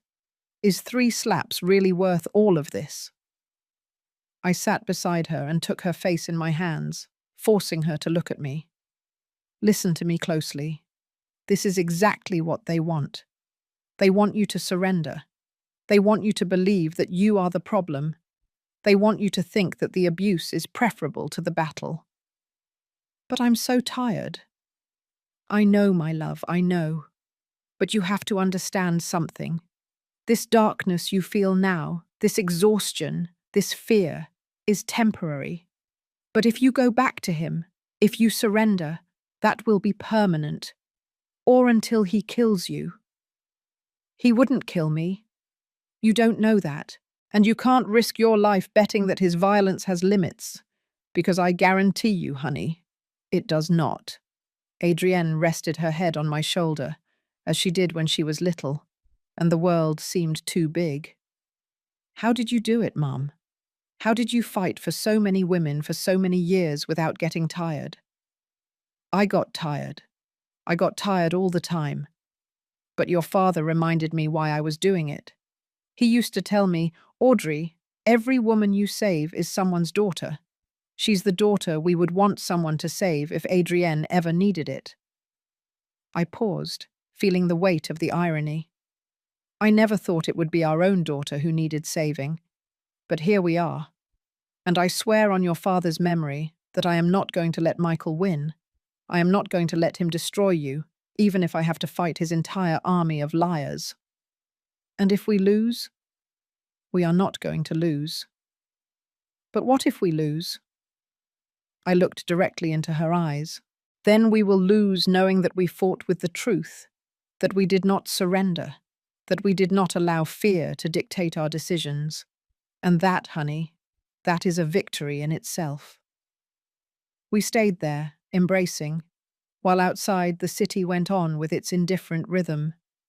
The next day, I received a call that changed everything. It was Commander Vance. Attorney, I need you to come to the station. Now. What happened? We have new evidence. Evidence that you are going to want to see personally. What kind of evidence? An anonymous package arrived this morning with documents, photographs, and recordings. My heart raced. Recordings of what? Conversations between Michael and his mother, planning exactly how to destroy Adrienne, how to fabricate false evidence, how to use their contacts to ruin her reputation. Where did the package come from? We don't know. It was left at the station entrance during the night. No return address. But attorney, the content is gold. It's exactly what we need to strengthen the case. I'm on my way. I hung up and looked at Adrienne. Get dressed. We have to go to the station. What happened? Someone is helping us. And I think, finally, we are going to see the complete truth. In the car toward the station, my mind worked at full speed. Who had sent that package? Why? Was it someone from Michael's circle who had had enough? Was it someone seeking personal revenge? It didn't matter. What mattered was that finally, we had the missing pieces. And I was about to discover that the truth was much darker than I had imagined. Because what those recordings revealed was not just a plan to destroy us, it was evidence of something much worse. Something that confirmed my worst suspicions about Helen, and something that explained why Michael was exactly the way he was. I still wonder if I did the right thing by moving forward. Sometimes justice has a very high price. What about you? What would you have done in my place? The station's evidence room smelled of old coffee and paper. Commander Vance was waiting for us with a cardboard box on the table. A simple box, unmarked, sealed with ordinary adhesive tape. Nothing special in appearance, but I knew that what it contained could change everything. It arrived at 4 a.m, the commander explained while putting on latex gloves. Security cameras caught a person dropping it off. Medium height, completely covered in a hoodie and cap. Impossible to identify. Fingerprints? I asked. None useful. Whoever did this knew what they were doing. He opened the box slowly. Inside were manila folders, several USB drives, and a large manila envelope. Let's start with this, he said, taking out one of the USB drives and plugging it into a computer. The screen lit up. It was an audio file. The commander pressed play. Helen's voice filled the room. It was unmistakable. that saccharine tone that I had learned to recognize. Don't be naive, Michael. That little girl and her mother are not going to stop. They have to understand who we are, who we've always been. Michael's voice responded. I already sent her the messages like you said. She's doubting, Mum. I can feel it. It's not enough for her to doubt. We need to completely destroy her credibility. I've already hired the public relations team. They are going to handle the blog, the social media, everything. By the weekend, half the city is going to think Adrienne is a calculating liar. And the lawyer? The mother? That one is trickier. She has a solid reputation. But everyone has secrets. I already put my private investigator on it. If he doesn't find anything real, we'll fabricate something. A false complaint to the IRS is already underway. Adrienne covered her mouth with her hand. Tears streamed down her face. The recording continued. Michael, listen closely. This you are experiencing is exactly what I experienced with your father. He also wanted to defy me. He also thought he could control me. And what did you do? A long pause. So long I thought the recording had cut off. What I had to do, what you have to be willing to do if Adrienne doesn't come to her senses. Mom. Don't say Mom in that tone. I raised you. I sacrificed everything for you. After your father, after I had to deal with him, I worked double shifts to give you everything. And now you're going to let a spoiled little girl and her mother destroy what we built? No, of course not. Then listen to the plan. The commander paused the recording. There are 4 more hours, he said.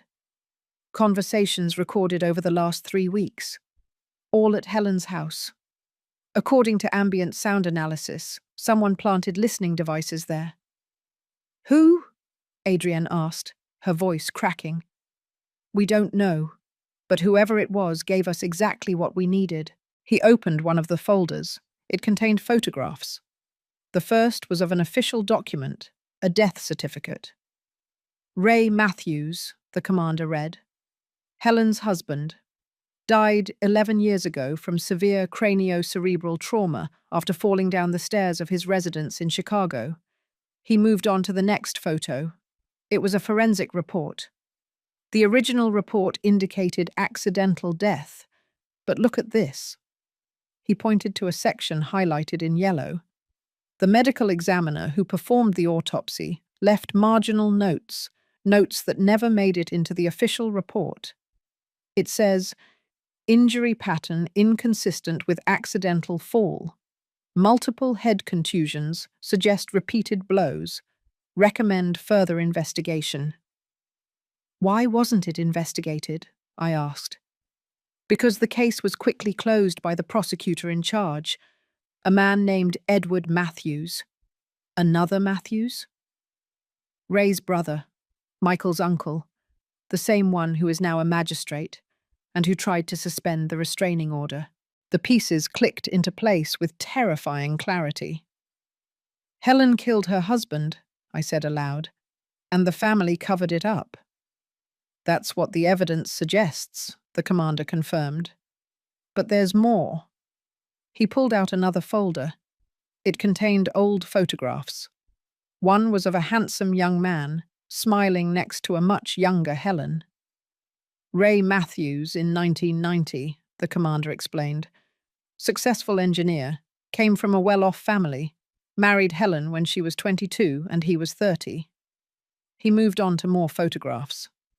A sequence that showed Ray at different ages. His smile progressively faded. In the last photos, his face showed tension, exhaustion, fear. According to testimonies from neighbors at the time, the marriage was problematic.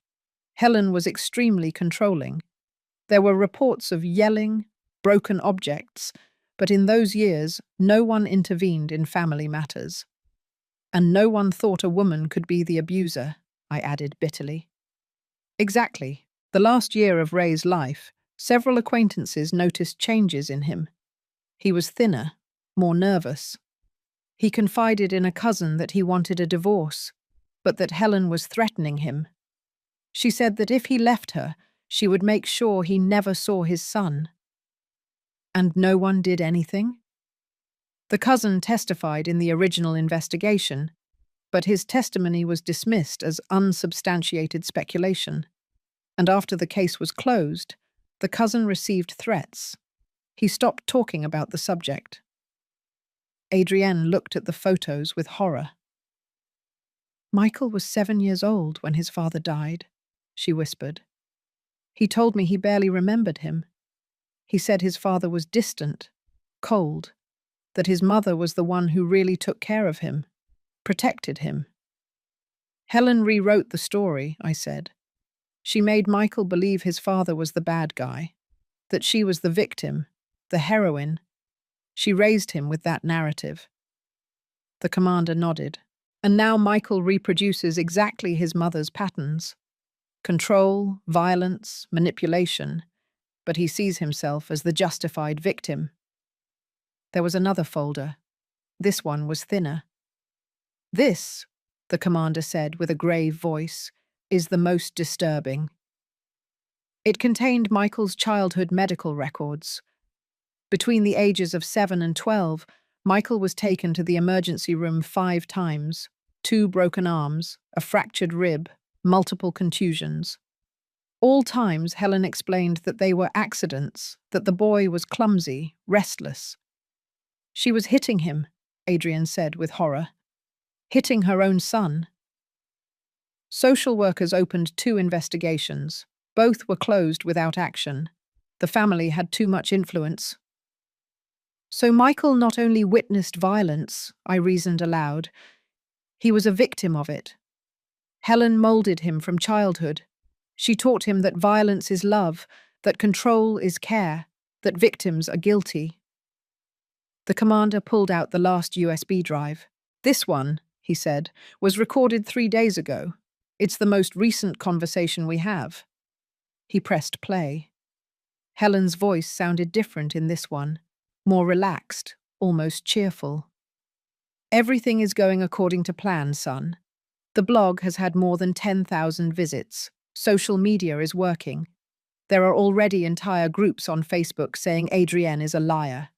And the best part is that she is destroying herself, asking for time off work, isolating herself. She's still texting me, Mum, asking if I've contacted her. She blocked all the numbers, but she keeps checking if I'm texting her." "Perfect. That means she's broken. She's doubting. Give me 2 more weeks, and she'll call you herself, begging you to forgive her. And if she doesn't, then we escalate. I have contacts at the newspaper. We can publish a story about false accusations ruining innocent men's lives. Your case as the central example. And the trial? We're going to win the trial. Your uncle is making sure the case goes to the right judge. And if for some reason it doesn't work, we can always appeal. These kinds of cases can last years. By the time it's over, Adrienne is going to be so exhausted that she'll accept any settlement." "And the mother?" "Audrey." Helen's voice hardened. "That's a different problem. She is stubborn. She won't give up easily. But everyone has a breaking point, Michael. Everyone. Your father thought he was invincible too. He thought he could defy me. And look how he ended up." A cold laugh. Silence in the recording. "Mum? You?" "What, me, son? Do you think your mother is capable of doing what is necessary to protect her family? Well, I am. I always have been. And if Audrey Vance doesn't understand that she must back down, she can also have an accident." "You can't be serious." "I'm completely serious. No one threatens my son. No one takes what is ours. I learned it from my own mother, who taught me that weak women are trampled, but strong women do whatever is necessary to survive. Michael, when you have children, you'll understand. You would do anything to protect them. Anything." The recording ended. The silence in the room was absolute. Adrienne was visibly trembling. I hugged her as the weight of what we had just heard settled in all of us. "It's a confession," I said finally. "A confession of murder and a direct threat against me. It's enough to reopen the investigation into Ray Matthews' death," the commander confirmed, "and to add charges of serious threats against Helen." "But is it admissible in court?" I asked. "These recordings were obtained without a warrant, without consent." "Therein lies the problem," the commander admitted. "Technically, no, but we can use them as a basis to obtain legal warrants, to open official investigations, to get testimonies." "And the anonymous package? Who sent it?" "I still don't know, but whoever it is has close access to Helen. They were in her house long enough to plant devices. They know her routine, and they want her to pay." "A family member?" Adrienne suggested. "Possibly, or an employee, or someone who was a victim of Helen in the past and finally decided to act." I got up and walked toward the window of the room. Outside, the city continued at its normal pace. People going to work, children walking to school, street vendors setting up their stands, ordinary life. While we were here, discovering that we had been fighting against something much darker than a simple domestic violence case. We had been fighting against generations of violence, against an entire family system built on abuse, control, and cover-up. "What do we do now?" Adrienne asked behind me. I turned to look at her. My daughter, my beautiful, brilliant daughter, who had had the misfortune of falling in love with the product of this horror. "Now," I said, "we use every piece of this evidence. We reopen Ray Matthews' investigation, we file additional charges against Helen, and we make sure Michael understands that he was raised by a murderer." "Do you think that will change anything?" Adrienne asked. "Do you think that if Michael knows the truth about his mother, he will change?"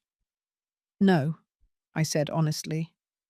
"Probably not, but he deserves to know the truth. And more importantly, he deserves to have the power he has over you taken away." The commander gathered all the folders. "I will initiate formal proceedings today," he said. "But attorney, I need to warn you about something." "What?" "If we attack Helen this way, if we reopen her husband's case, the whole family is going to counterattack. They're going to use every resource they have. It's going to get ugly." "It's already ugly," I replied. "It can't get worse." But I was wrong. It can always get worse. 3 days after receiving the evidence, things escalated in ways I didn't anticipate. First, a summons arrived from the district attorney's office, not for Michael or Helen, but for Adrienne. They were accusing her of filing a false police report. They said they had new evidence that she had fabricated the abuse story, that she had a financial motive for doing so. "How is this possible?" Adrienne asked, reading the document with trembling hands. "Didn't they hear the recordings?" "The recordings are still being officially processed," I explained. "The legal system is slow, and in the meantime, they still have the power to counterattack." The summons demanded that Adrienne appear for questioning in 2 weeks. If she didn't, she could be arrested for contempt. "It's an intimidation tactic," I said. "They want to scare you into withdrawing the charges." "It's working," Adrienne admitted. "I'm terrified." Second, my firm received a visit from IRS auditors. They arrived without warning, with orders to review all my files. Lucy called me in a panic. "Attorney, they're taking computers, documents, everything. They say they have a warrant." "Let them," I said with a calm I didn't feel. "Everything is in order.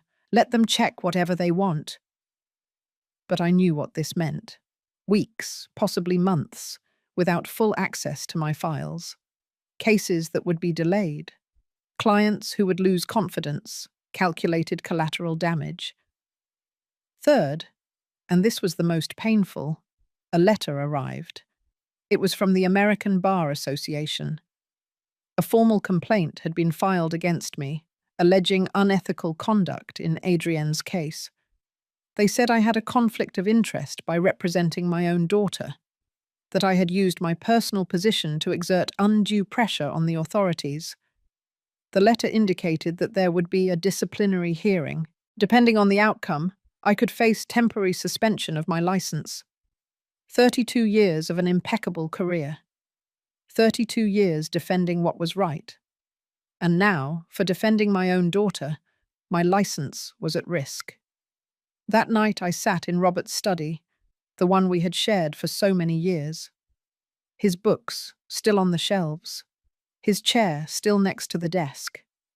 I needed his wisdom, his calm, his perspective. "I don't know if I can do this," I said to the empty space. "I don't know if I'm strong enough." Of course there was no answer, but then I remembered something Robert used to say when I came home after especially difficult days in court. "Audrey, justice doesn't always win, but those who fight for justice never truly lose, because the very act of fighting, of refusing to give up, is already a victory." He was right. He was always right. I got up, wiped away the tears I hadn't noticed were falling, and returned to the living room where Adrienne was sitting, looking at her phone with a lost expression. "Honey," I said, sitting next to her, "I need you to understand something." She looked at me. "We are going to lose the things in this fight. Maybe I will lose my license temporarily. Maybe you will lose some cases at your job. Maybe we will lose friends, reputation, money. Mum, let me finish. We are going to lose things, but there is something we are not going to lose. We are not going to lose your life. We are not going to lose your dignity. We are not going to lose the truth. And when all this is over, when you look back, you will be able to live with yourself, because you will know that you did the right thing, that you did not surrender to fear, that you did not allow a violent man and his murderer mother to dictate your destiny." Adrienne hugged me. "Thank you," she whispered, "for not giving up on me. Never, my love, never."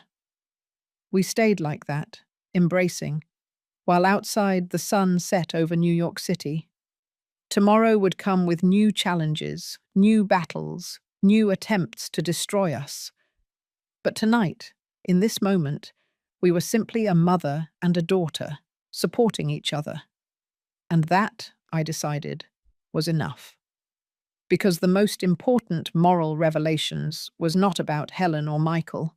It was about us, about our strength, about our resistance, about our absolute refusal to be destroyed.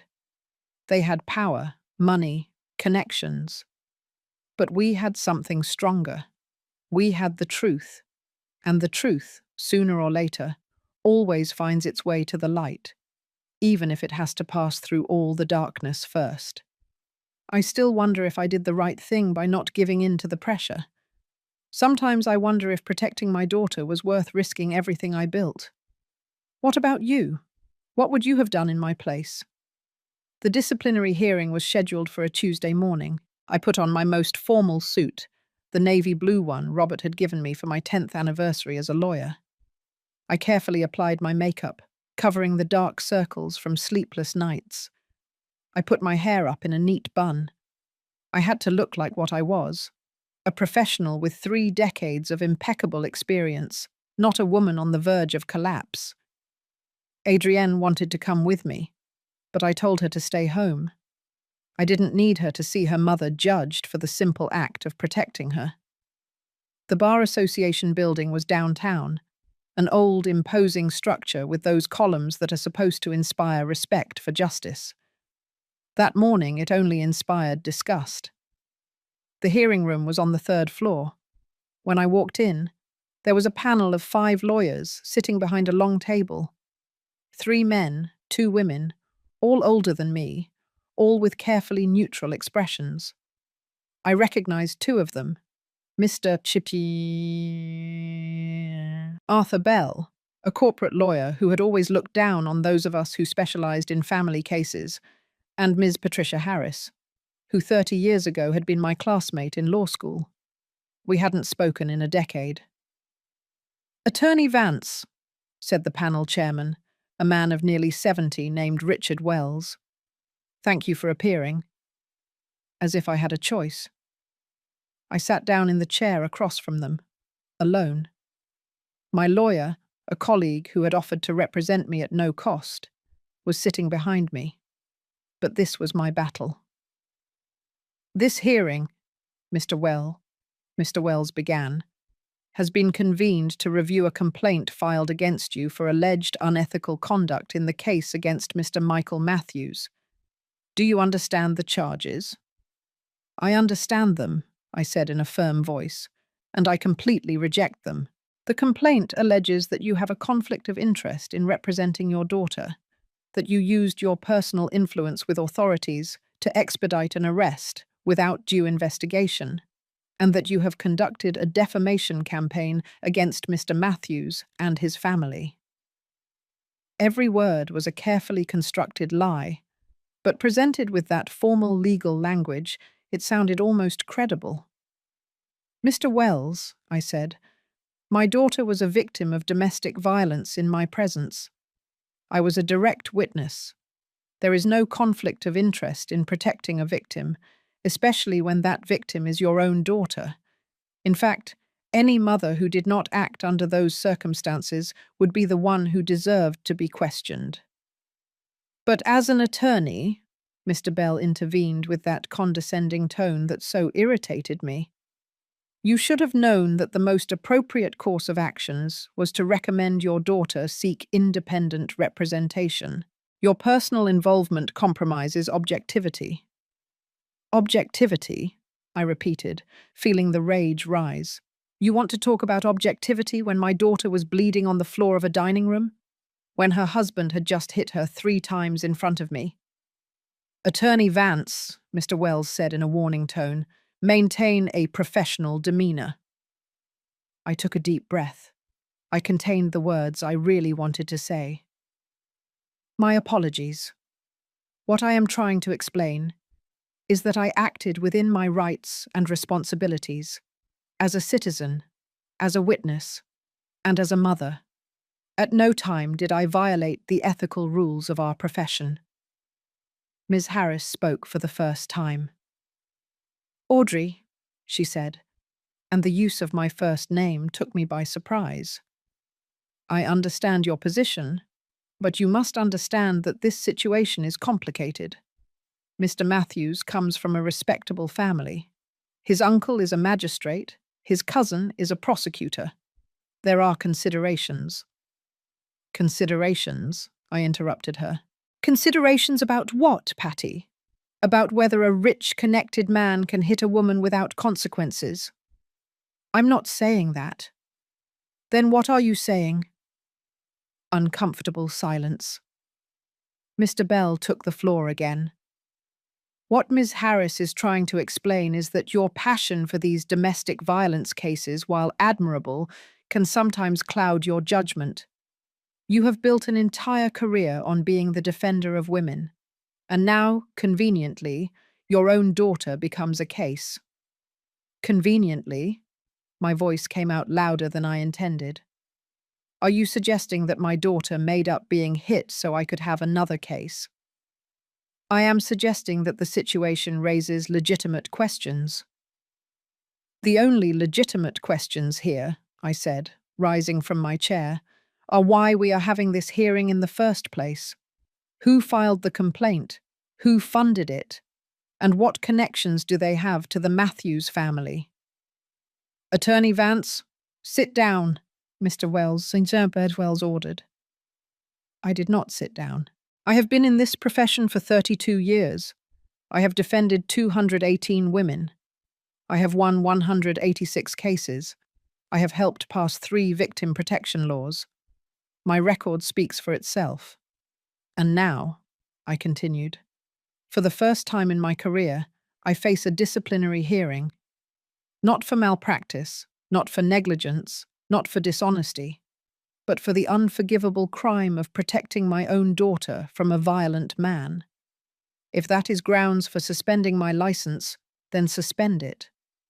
But let it be clear on the record that this panel chose to side with an abuser over a victim, with power over justice. Attorney Vance, Mr. Wells began, I am not finished. I have evidence, recordings, that prove Helen Matthews, the accused's mother, admitted to murdering her own husband 11 years ago, that she explicitly threatened my life, that she orchestrated a smear campaign against my daughter and me. All of that is being investigated by the relevant authorities, Mr. Wells said. It is not relevant to this hearing. Not relevant? I laughed without humor. It is completely relevant, because it demonstrates that this complaint is part of a pattern of intimidation and manipulation. And you, I looked at each one of them directly, are allowing yourselves to be used. I finally sat down. My heart was beating so hard I could hear it in my ears.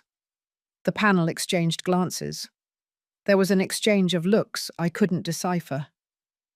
We will take a 30-minute recess, Mr. Wells announced, to deliberate. They left the room. My lawyer immediately came over. Audrey, that was intense. I don't care. They needed to hear it. Yes, but attacking the panel directly, I didn't attack them. I told them the truth. I got up and left for the hallway. I needed air. I needed space. I took out my phone and called Adrienne. Mom, how's it going? Honestly, I don't know. I said what I had to say. Now it's a matter of waiting. Do you think they're going to... I don't know, honey. But if they do, we'll find another way. There's always another way. I love you, Mum. I love you too. I hung up and leaned against the hallway wall. I closed my eyes for a moment. When I opened them, someone was standing in front of me. It was an older man, perhaps 80 years old, with a cane and a suit that had seen better days. Attorney Vance? He asked in a trembling voice. Yes, can I help you? No, I came to help you. I looked at him more closely. There was something familiar about his face, but I couldn't place it. I'm sorry. Do we know each other? Not directly, but I knew Ray Matthews. He was my first cousin. My breathing stopped. I am Albert Matthews, he continued. I was the person who testified in the original investigation into Ray's death, the person who was later threatened into silence. Did you send the package? I asked in a low voice. He nodded slowly. I have lived with that guilt for 11 years. I knew what Helen had done to Ray. I saw him change in those last months. I saw the fear in his eyes. And when he died, I knew it wasn't an accident. Why didn't you say anything? Because I was afraid. Helen threatened me. She told me that if I kept talking, I would have the same accident as Ray. And I was a coward. I let her get away with it. His eyes filled with tears. But when I saw what she was doing to that girl, to your daughter, I couldn't stay silent anymore. I hired a private investigator. I planted listening devices in Helen's house when I went over for a family dinner. I recorded everything for 3 weeks. Why anonymously? Because I'm still afraid. Because I have grandchildren. Because the Matthews family has power. But at least now the truth is out there. At least now there's a chance for Helen to pay. I looked at this old man, shaking with his cane, who had found the courage to do the right thing after 11 years. Thank you, I said simply. Thank you for giving Ray a voice after so long. It was the least I could do. He was a good man. He didn't deserve what happened to him. Would you be willing to testify? Officially? He hesitated. If they guarantee me protection, then yes. It's time for this to end. It's time for Ray to have justice. I gave him my card. I promised him that Commander Vance would contact him to arrange protection. When he left, limping with his cane down the hallway, I felt something I hadn't felt in weeks. Hope. The 30 minutes turned into an hour, then 2.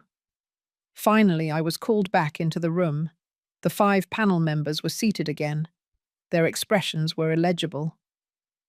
Mr. Wells spoke. Attorney Vance, this panel has carefully reviewed the evidence presented, the allegations against you, and your defense arguments. We have decided to temporarily suspend this hearing. What? I couldn't contain my surprise.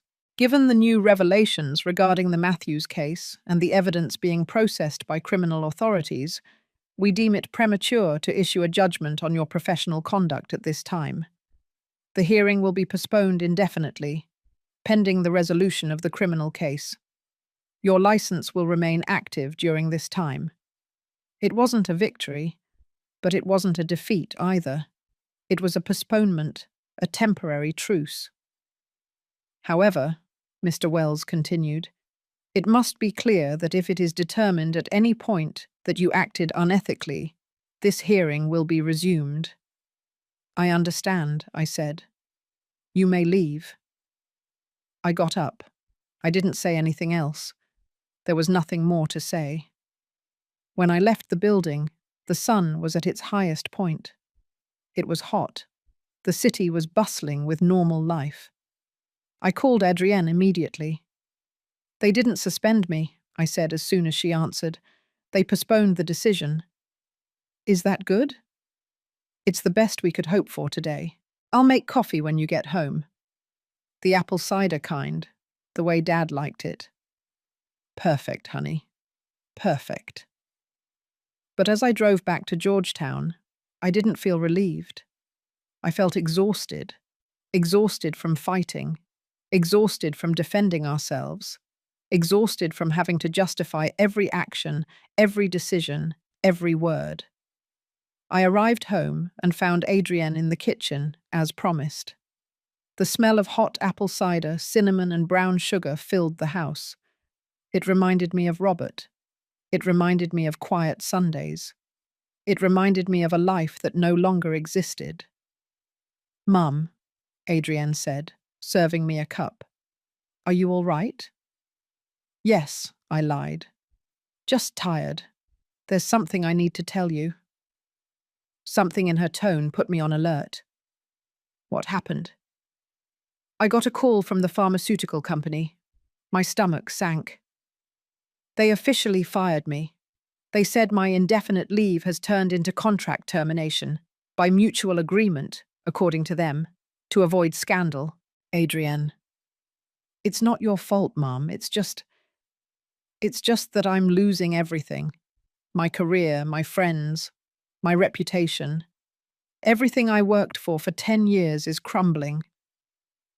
I watched her sit on the kitchen counter with that same defeated posture I had seen in hundreds of victims throughout my career. And I realized something terrible. We were losing. Not legally, not yet. But we were losing the war of attrition. Helen and Michael didn't need to win in court. They just needed to slowly destroy us, take away everything that mattered until there was nothing left to fight for. It was a brilliant strategy in its cruelty, and it was working. That night, while Adrienne slept, I sat in Robert's study again. I don't know how much longer we can resist, I said to his photograph on the desk. We are losing everything, and I don't even know if it will be worth it in the end. Of course, there was no answer.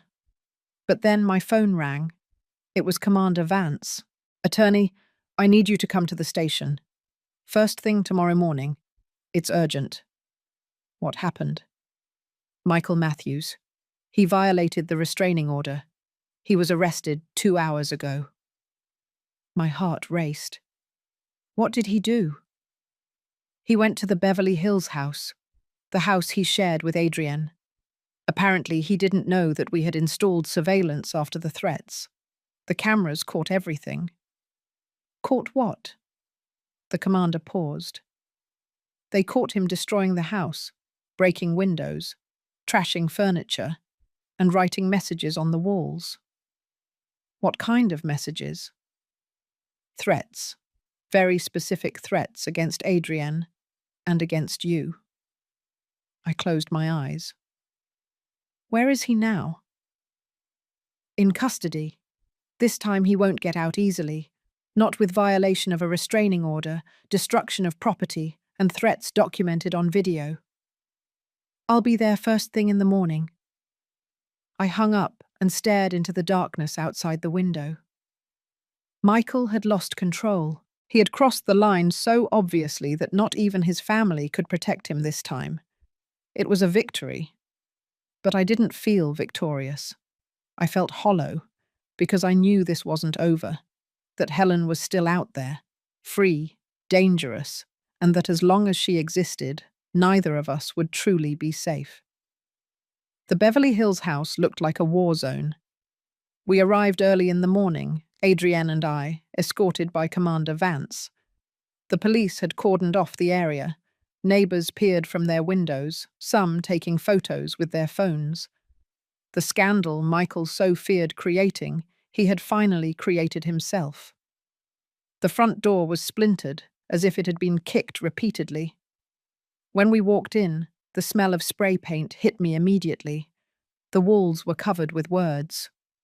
"Liar, whore, I'm going to kill you, this isn't over," written in red spray paint, like blood. Adrienne covered her mouth, holding back a sob. The furniture was destroyed. The sofa she had chosen so carefully, slashed with something sharp. The dining room table, where that fatal dinner had taken place, overturned. The fine porcelain dishes that had been my mother's, shattered on the floor, and in the kitchen, we found the worst. The Japanese knife Robert had given Adrienne, the one that had been damaged that first time Michael hit her, was now stuck in the wooden counter. Next to it, a handwritten note, "For when you return." The implications were clear and terrifying. "Everything is documented," Commander Vance said, showing me his tablet with the security footage. "He arrived at 11:30 at night. He spent 3 hours here, systematically destroying every room. In the video, you can see Michael moving as if possessed, yelling, crying, breaking things. At times, he was talking to himself, as if having a conversation with someone who wasn't there." "Is he under the influence of something?" I asked. "Toxicology analysis are pending, but his behavior suggests a psychotic episode, or just uncontrolled rage." Adrienne walked through the house as if in a trance, touching the remnants of her former life.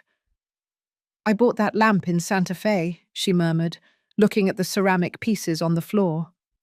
"On our first anniversary, I thought we would grow old together in this house."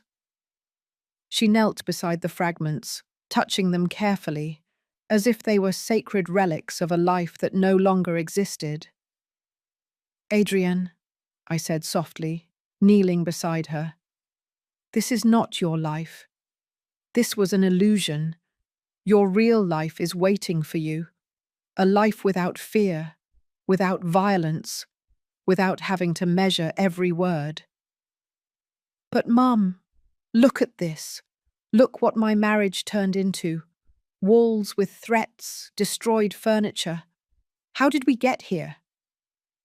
"Because you married a sick man, raised by a sick woman. It's not your fault." "But I chose him. I said yes. I ignored all the signs." "Because he fooled you. Because that's what abusers do. They present themselves as Prince Charming until the trap closes." I helped her up, her knees trembling. "Do you want to take anything?" I asked. "Anything you want to keep?" She looked around. The shattered living room, the ruined dining room, the kitchen stained with hatred. "No," she finally said. "I don't want anything from here. This house is cursed with his violence, with his rage. Let it rot." It was the first time I had heard genuine clarity in her voice since all this began. "But there is something I need to do," she continued. "What?" "I need to see him." "Michael?" "Yes, I need to look him in the eyes one last time. I need to tell him what I never could when we were together." Commander Vance listened to us. "I can arrange it," he said. "He's in custody. He's technically still entitled to visits from his wife. But, attorney—" He looked directly at me. "Are you sure this is a good idea?" "No," I admitted. "I'm not sure. But it is Adrienne's decision." We looked at my daughter. "I'm sure," she said firmly. "I need to do this. For me." 2 hours later, we were in the jail's visitation room. Adrienne had changed her clothes, putting on a simple but elegant dress. She had put on light makeup. She looked beautiful, strong, nothing like the broken woman Michael expected to find. I was sitting outside, watching through the glass of a door. Commander Vance was by my side, along with 2 security guards. "If he makes any threatening moves," the commander assured me, "we'll go in immediately." I nodded. Michael entered the room in handcuffs. He had lost weight. He had deep dark circles under his eyes. His jail uniform was too big for him. He no longer looked like the successful, well-dressed engineer I had met 5 years ago. He looked like what he was, a man destroyed by his own violence. When he saw Adrienne, his face went through a sequence of emotions: surprise, relief, hope. "Adrienne," he said, his voice breaking, "you came. I knew you would come. I knew you still love me."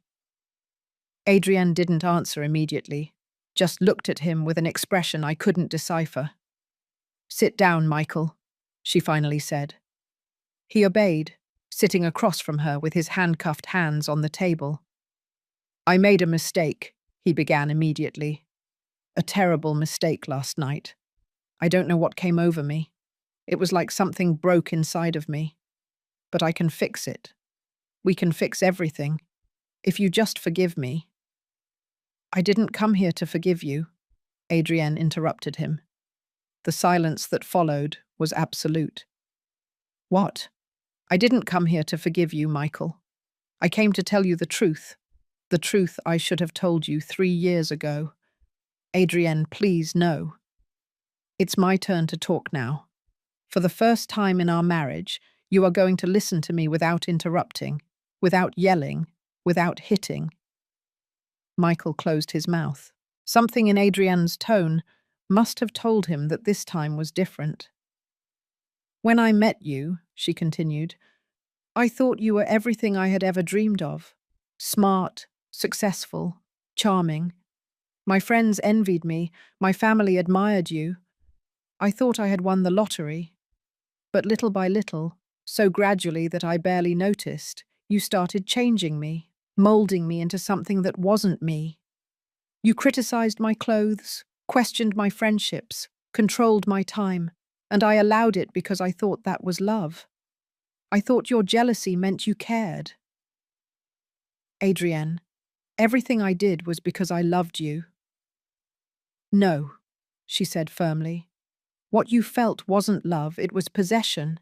I wasn't your wife, I was your property, something you thought you could control, manipulate, punish when it didn't obey." Michael shook his head, tears beginning to fall. "No, it's not like that. I love you. I have always loved you." "Did you love me when you hit me for spilling a drop of water? Did you love me when you locked me in our room because I came home late from work? Did you love me when you destroyed the house we bought together and wrote death threats on the walls?" Every question was a stab. Michael flinched with each one. "Your mother taught you that this is how you love," Adrienne continued, "because that's how she loved your father, with control, with violence, with the belief that she had rights over his life. Don't bring my mother into this. Your mother murdered your father, Michael. She killed him and made you believe it was an accident.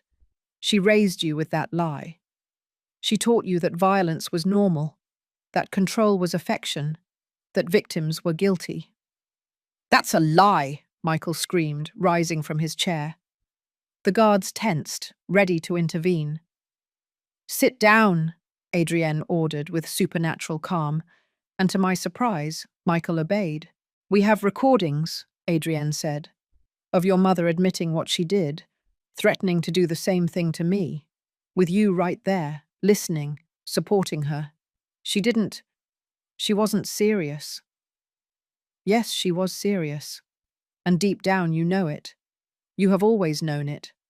That's why you never questioned the accident story. That's why you never really investigated how your father died. Michael fell apart, literally bending over the table, sobbing. I don't know who I am without her, he admitted through tears. I don't know how to be. She is all I have. And that, Adrienne said, is precisely the tragedy, because you could have been different. You could have chosen to be the man you pretended to be when we met, but you chose to be like her. What am I going to do? Michael asked, his voice that of a lost child. What's going to become of me? I don't know.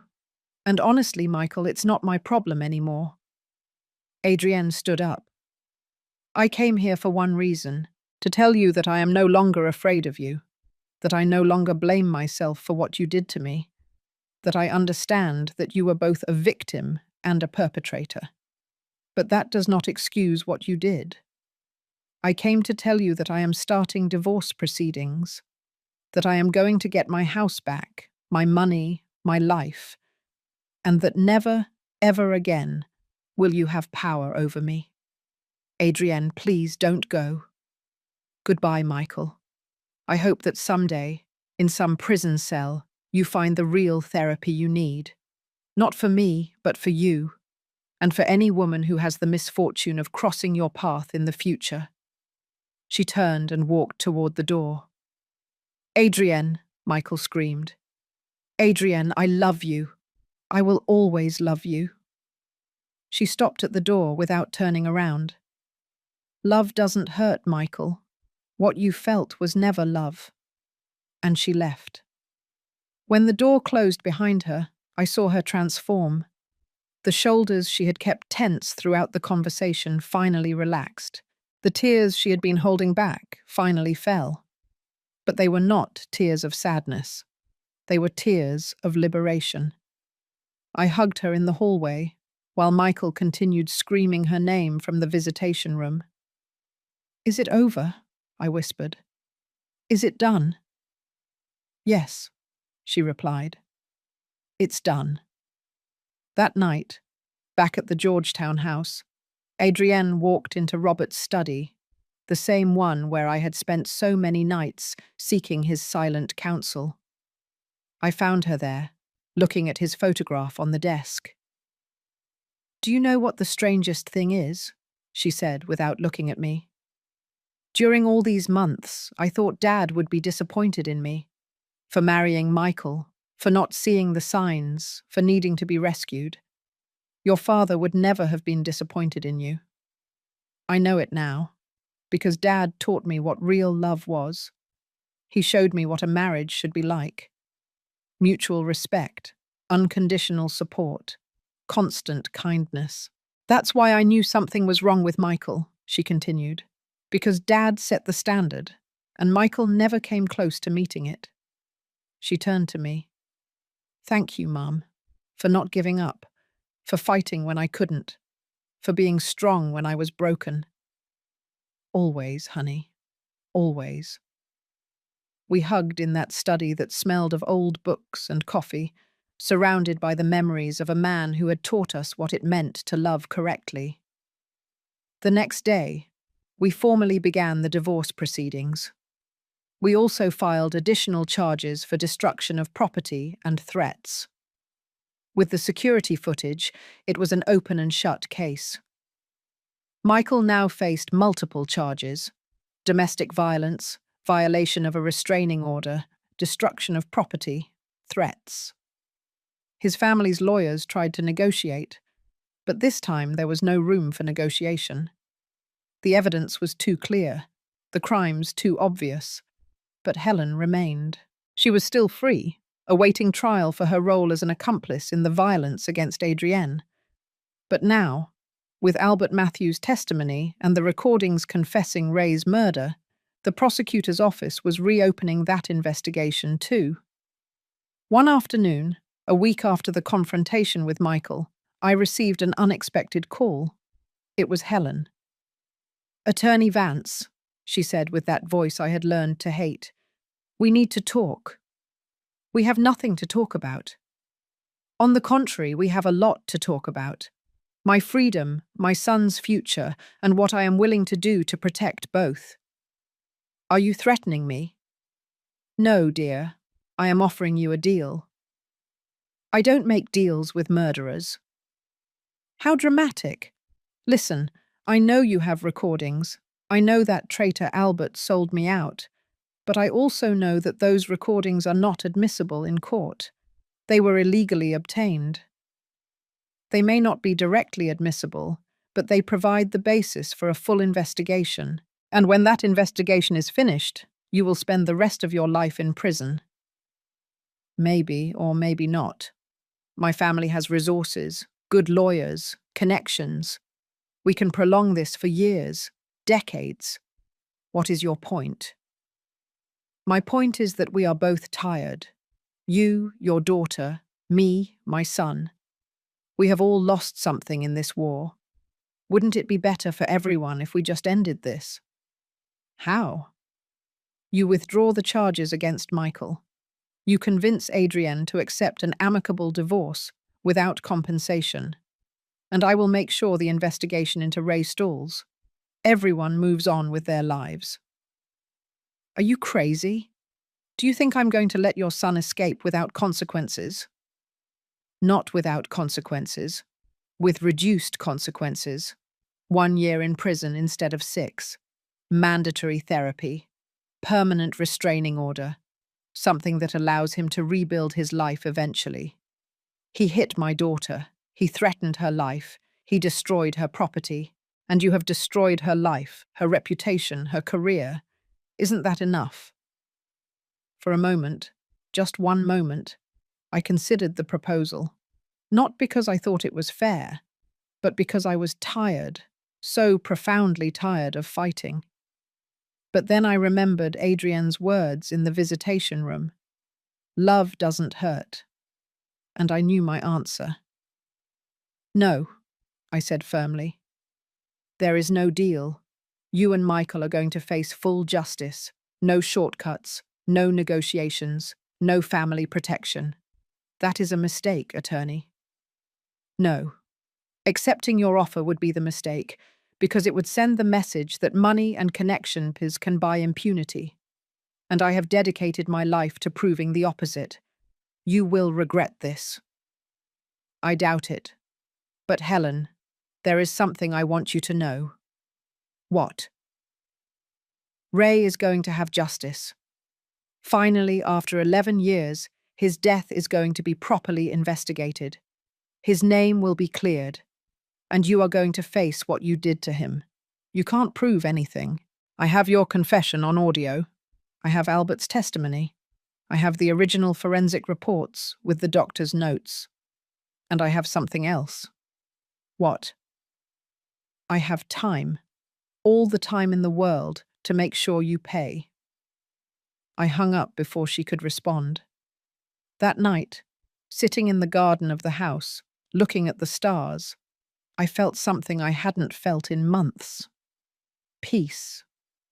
Not because everything was resolved. The trial was still pending. There were still battles to be fought. But because finally, we had taken control of the narrative. We were no longer victims fleeing danger. We were warriors choosing our battlefield. And in that choice, in that silent shift from fear to action, we found our true strength. Adrienne came out to the garden and sat next to me. "What are you thinking about?" she asked. "Your father." about how proud he would be of you. Of me? Why? Because you confronted your abuser. You told him the truth. You freed yourself. That requires a courage that most people never find. I learned it from you. No, you had it inside you all along. I just helped you remember it. We stayed there, mother and daughter, under the night sky of New York City. We had lost a lot in this war. Friends, reputations, time, innocence. But we had gained something more valuable. We had gained our dignity. And that, we decided that night, was enough. The trial of Michael lasted 3 weeks. I was present every day. Adrienne, too. At first with fear, but firmer every day. The defense tried everything. They pleaded temporary mental disorder.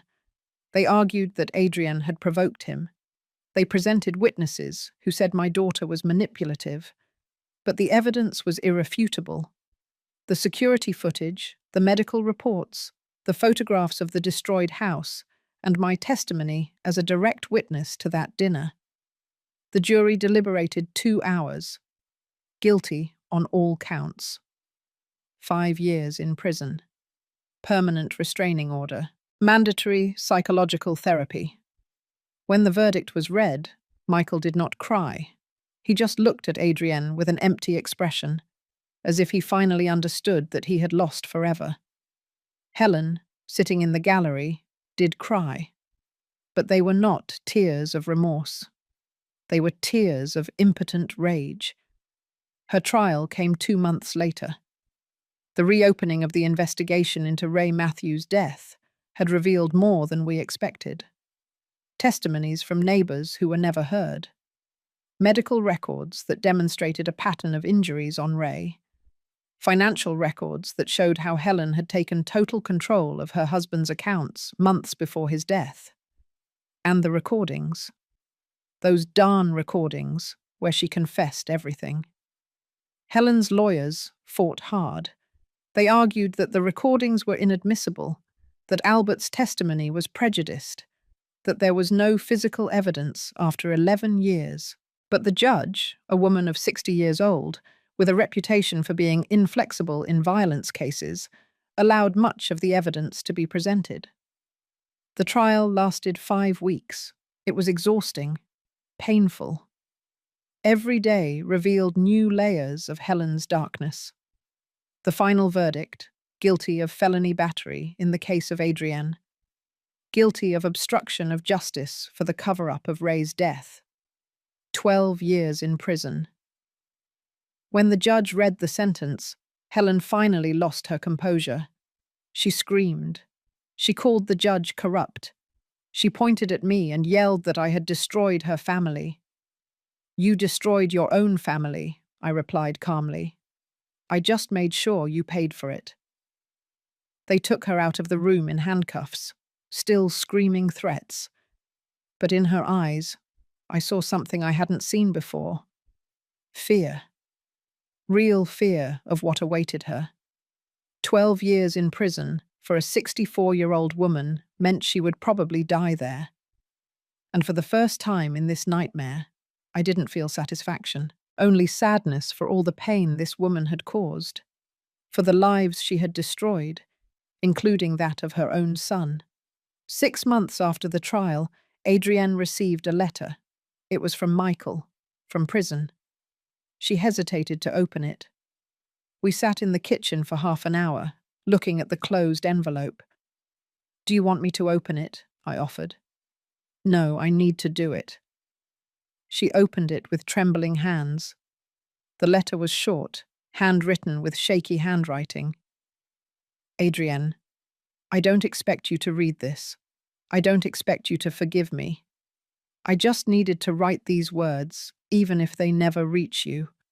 I am in therapy, real therapy, this time.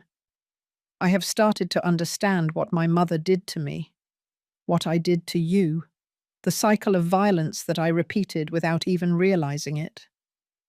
My therapist asked me last week if I was ever truly happy in our marriage. It took me days to realize that the answer is no, because it wasn't happiness I felt.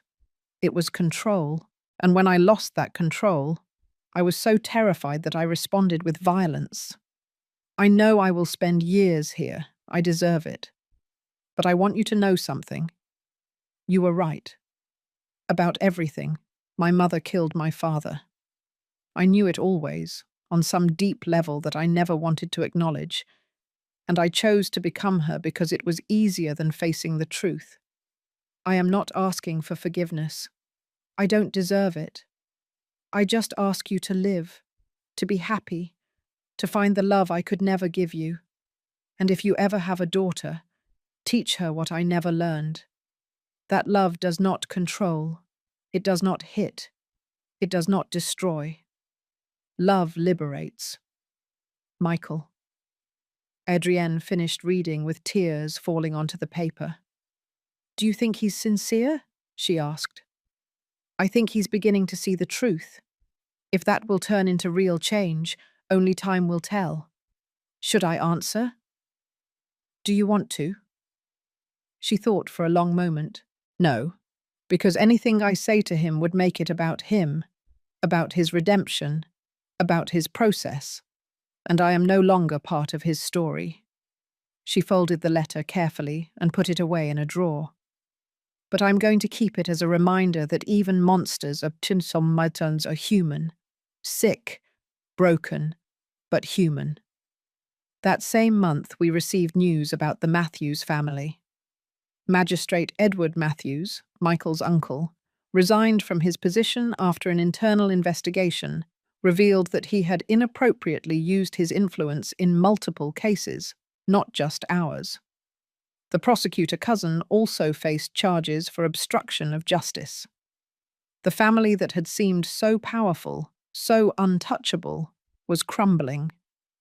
Not because of our direct actions, but because finally someone had shone a light on their shadows. And roaches always run when the light is turned on. Christine Douglas, Helen's friend who had called to intimidate me at the beginning, posted a public apology on her Facebook. She said she had been misled, that she didn't know the full truth, that she supported victims of violence. It was a lie, of course. She was just trying to save her reputation, but I ignored her. She was no longer worth my energy. Adrienne sold the Beverly Hills house. She couldn't bear the idea of going back there, and I completely understood. With the money, plus the compensation the judge ordered Michael to pay, she bought a small but bright apartment in Brooklyn. A new place, without memories, without ghosts. I helped her decorate it. New furniture, bright colors, plants in every window. It's mine, she said the day she moved in. Completely mine. No one can destroy it. No one can take it away from me. Exactly. But the true karmic justice came unexpectedly.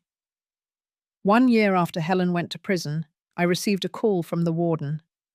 Helen had suffered a stroke. She survived, but was partially paralyzed. She needed constant assistance for the most basic activities. The woman who had controlled everything, who had exerted absolute power over her family, now depended completely on others to eat, dress, move. Is it terrible that I don't feel sorry? Adrienne asked me when I told her. No, it's human. She never felt sorry for her victims, but I don't feel happy about her suffering either. That, I said, is what makes you different from her. That is what makes you better. Life, we discovered, has a poetic way of collecting its debts. Michael, the man who used his strength to control, now lived in a cell where he had no control over anything. Helen, the woman who had taken Ray's mobility and life, had now lost her own mobility. And we, the ones who had been pushed, hit, threatened, now walked free. It wasn't revenge, it was balance. The universe, finally, finding its midpoint. 2 years after the arrest, Adrienne got a new job at a smaller company, but with a boss who valued her talent and respected her boundaries. She started going out with her friends again. Some of the old ones came back, apologizing for abandoning her. Adrienne forgave them, but kept her distance. She had learned who her true allies were. She even started dating someone new, a doctor she met at a conference, gentle, patient, with no need to control her. "He's so different, ain't it, Mum?" she told me one afternoon while we were having coffee in her apartment. "He asks my opinion. He respects when I say no. He encourages me to spend time with my friends. It's so strange that it's normal. That's how it should always be. I know it now, thanks to you, and thanks to Dad, for showing me what real love looks like." As for me, my license was never suspended. The disciplinary hearing was officially closed without action. My firm survived the IRS audit without problems. And more importantly, I received calls from 5 different women saying that my case with Adrienne had given them the courage to report their own abusers. "I saw how you fought for your daughter," one of them told me. And I thought, if a successful lawyer wasn't ashamed to admit her daughter was a victim, then I shouldn't be either. That was my true payment. Not money, not public recognition, but knowing that our nightmare had illuminated the path for others. One afternoon, 3 years after that fatal dinner, Adrienne and I visited Robert's grave. We brought fresh flowers, cleaned the headstone, and sat on the grass next to it. "Hi, Dad," Adrienne said. "I'm sorry I haven't visited in a while. I've been busy rebuilding my life. I want you to know that I'm fine. Finally, really fine. I have a job I love. I have true friends, and I met someone. Someone who treats me like you treated Mum, with respect, with kindness. And Mum," she continued, "Mum was exactly who you always said she was. A warrior, my hero." I silently wiped away tears. "We miss you," Adrienne said. "We miss you every day, but I think you would be proud of us, of how we survived, of how we fought." The wind blew softly, rustling the leaves of the nearby trees. And for a moment, just a moment, I could have sworn I heard Robert's laugh. His laugh that said, "Of course I'm proud. I always have been." We left the cemetery hand in hand, mother and daughter, walking toward the future. A future without fear, without violence, without having to look over our shoulders. Justice had been served. Not perfect, because human justice never is, but enough. And karma, that cosmic balance that we work so hard to believe in, had done its part. Those who caused pain now lived in pain, and those who suffered now walked free. That's how the universe works. We discovered, slow, imperfect, but inevitable. The truth always finds its way, and justice, though late, always arrives. Today marks 5 years since that dinner. 5 years since my blood ran cold upon hearing applause celebrating violence against my daughter. 5 years since I dialed that number and changed the course of our lives forever. I am sitting in my garden, the same one where Robert cultivated his herbs. The rosemary was finally pruned. The thyme is under control. The plants he loved now grow ordered, healthy, revived, like us. Adrienne comes to visit me every Sunday, no longer for barbecue ribs, although sometimes I prepare them in Robert's honor. She comes simply because she wants to, because our relationship is no longer marked by trauma, but by the love that was always there. Today she brought someone with her. "Mum," she says with a smile that lights up the entire garden, "I'd like you to meet Daniel, the doctor she met 2 years ago. The gentle man who treats her the way she always deserved to be treated. I watch him carefully as he greets me, the way he looks at Adrienne, the way he waits for her to speak first, the way he maintains a respectful distance until she invites him closer. I see respect. I see patience. I see real love." It's a pleasure to meet you, Mrs. Vance, he says with genuine sincerity. Adrienne has told me so much about you, about everything you did for her.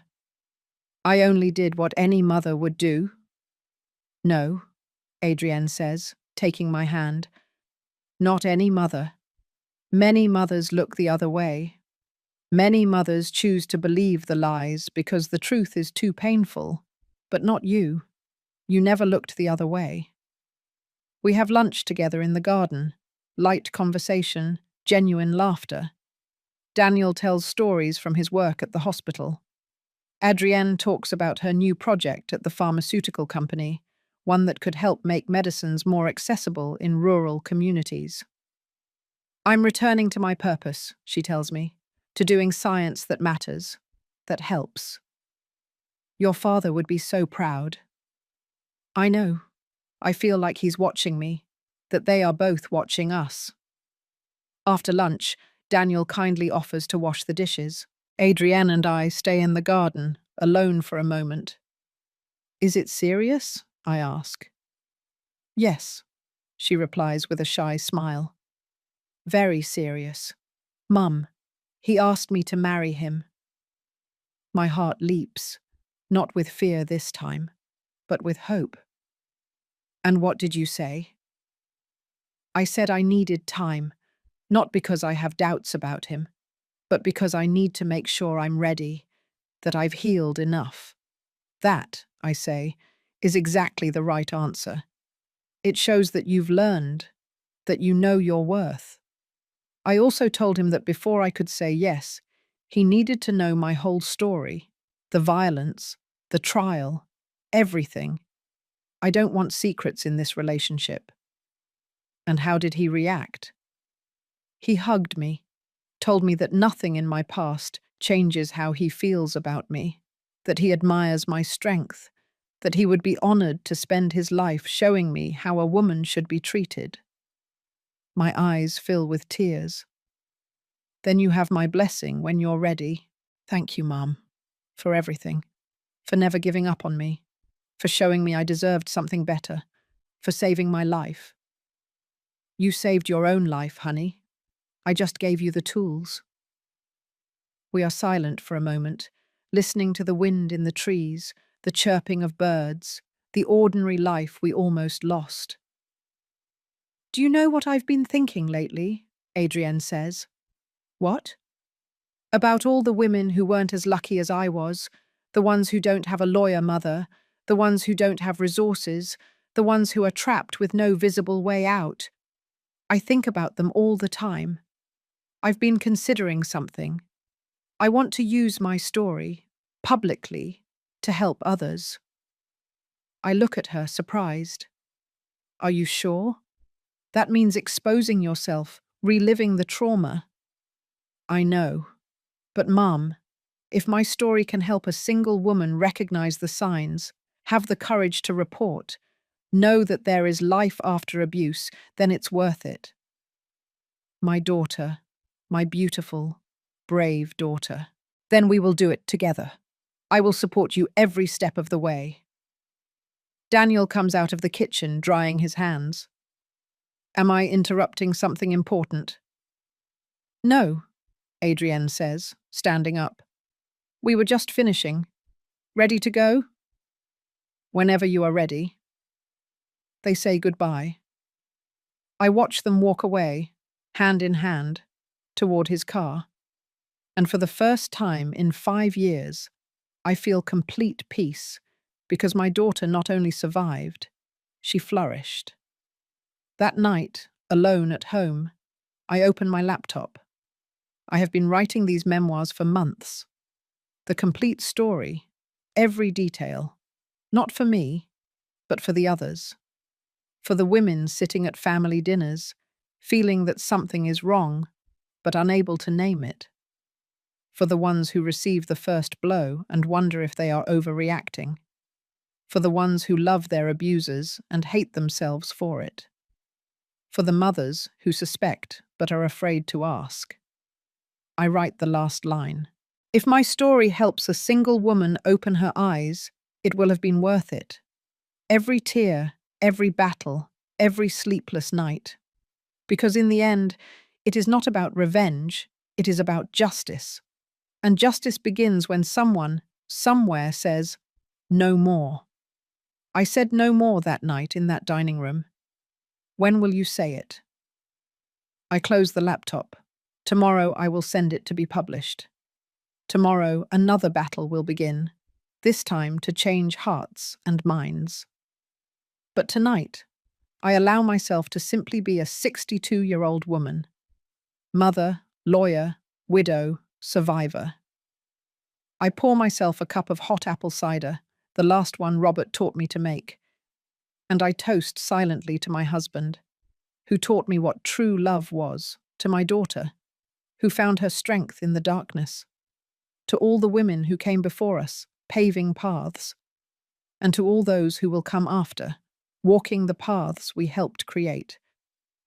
Violence did not win. Fear did not win. Corrupt power did not win. We won. Two women who refused to be silenced, who refused to be destroyed, who refused to accept that violence was their destiny. And in that refusal, in that resistance, we found something more precious than any legal victory. We found our voice, our dignity, our freedom. If you are listening to this and recognize your story in mine, I want you to know something. You are not alone. You are not crazy. It is not your fault. And yes, there is a way out. Maybe you can't see it now. Maybe you feel trapped. Maybe you love the person who hurts you and that confuses you. All of that is normal. But listen closely to me. You deserve love that doesn't hurt. You deserve respect that is unconditional. You deserve to live without fear. And when you are ready, when you finally say, no more, there will be people there to help you. Lawyers, counselors, shelters, families, friends. You may lose things along the way. I lost friendships, reputation, years of peace. But I gained something more important. I gained my daughter back, and she gained her life. So thank you for listening to me until the end. Thank you for allowing me to share this story that I kept for too long. If this story touched your heart, subscribe and activate the little bell to hear more stories of women who transformed their pain into wisdom. Every day, a woman, a life lesson. Share this story with someone you love. Sometimes a story like this can change an entire day. It can change an entire life. God bless you. And remember, true love never hurts. Never. Until next time, sincerely, Audrey Vance, a mother who saved her daughter and a daughter who saved her own life.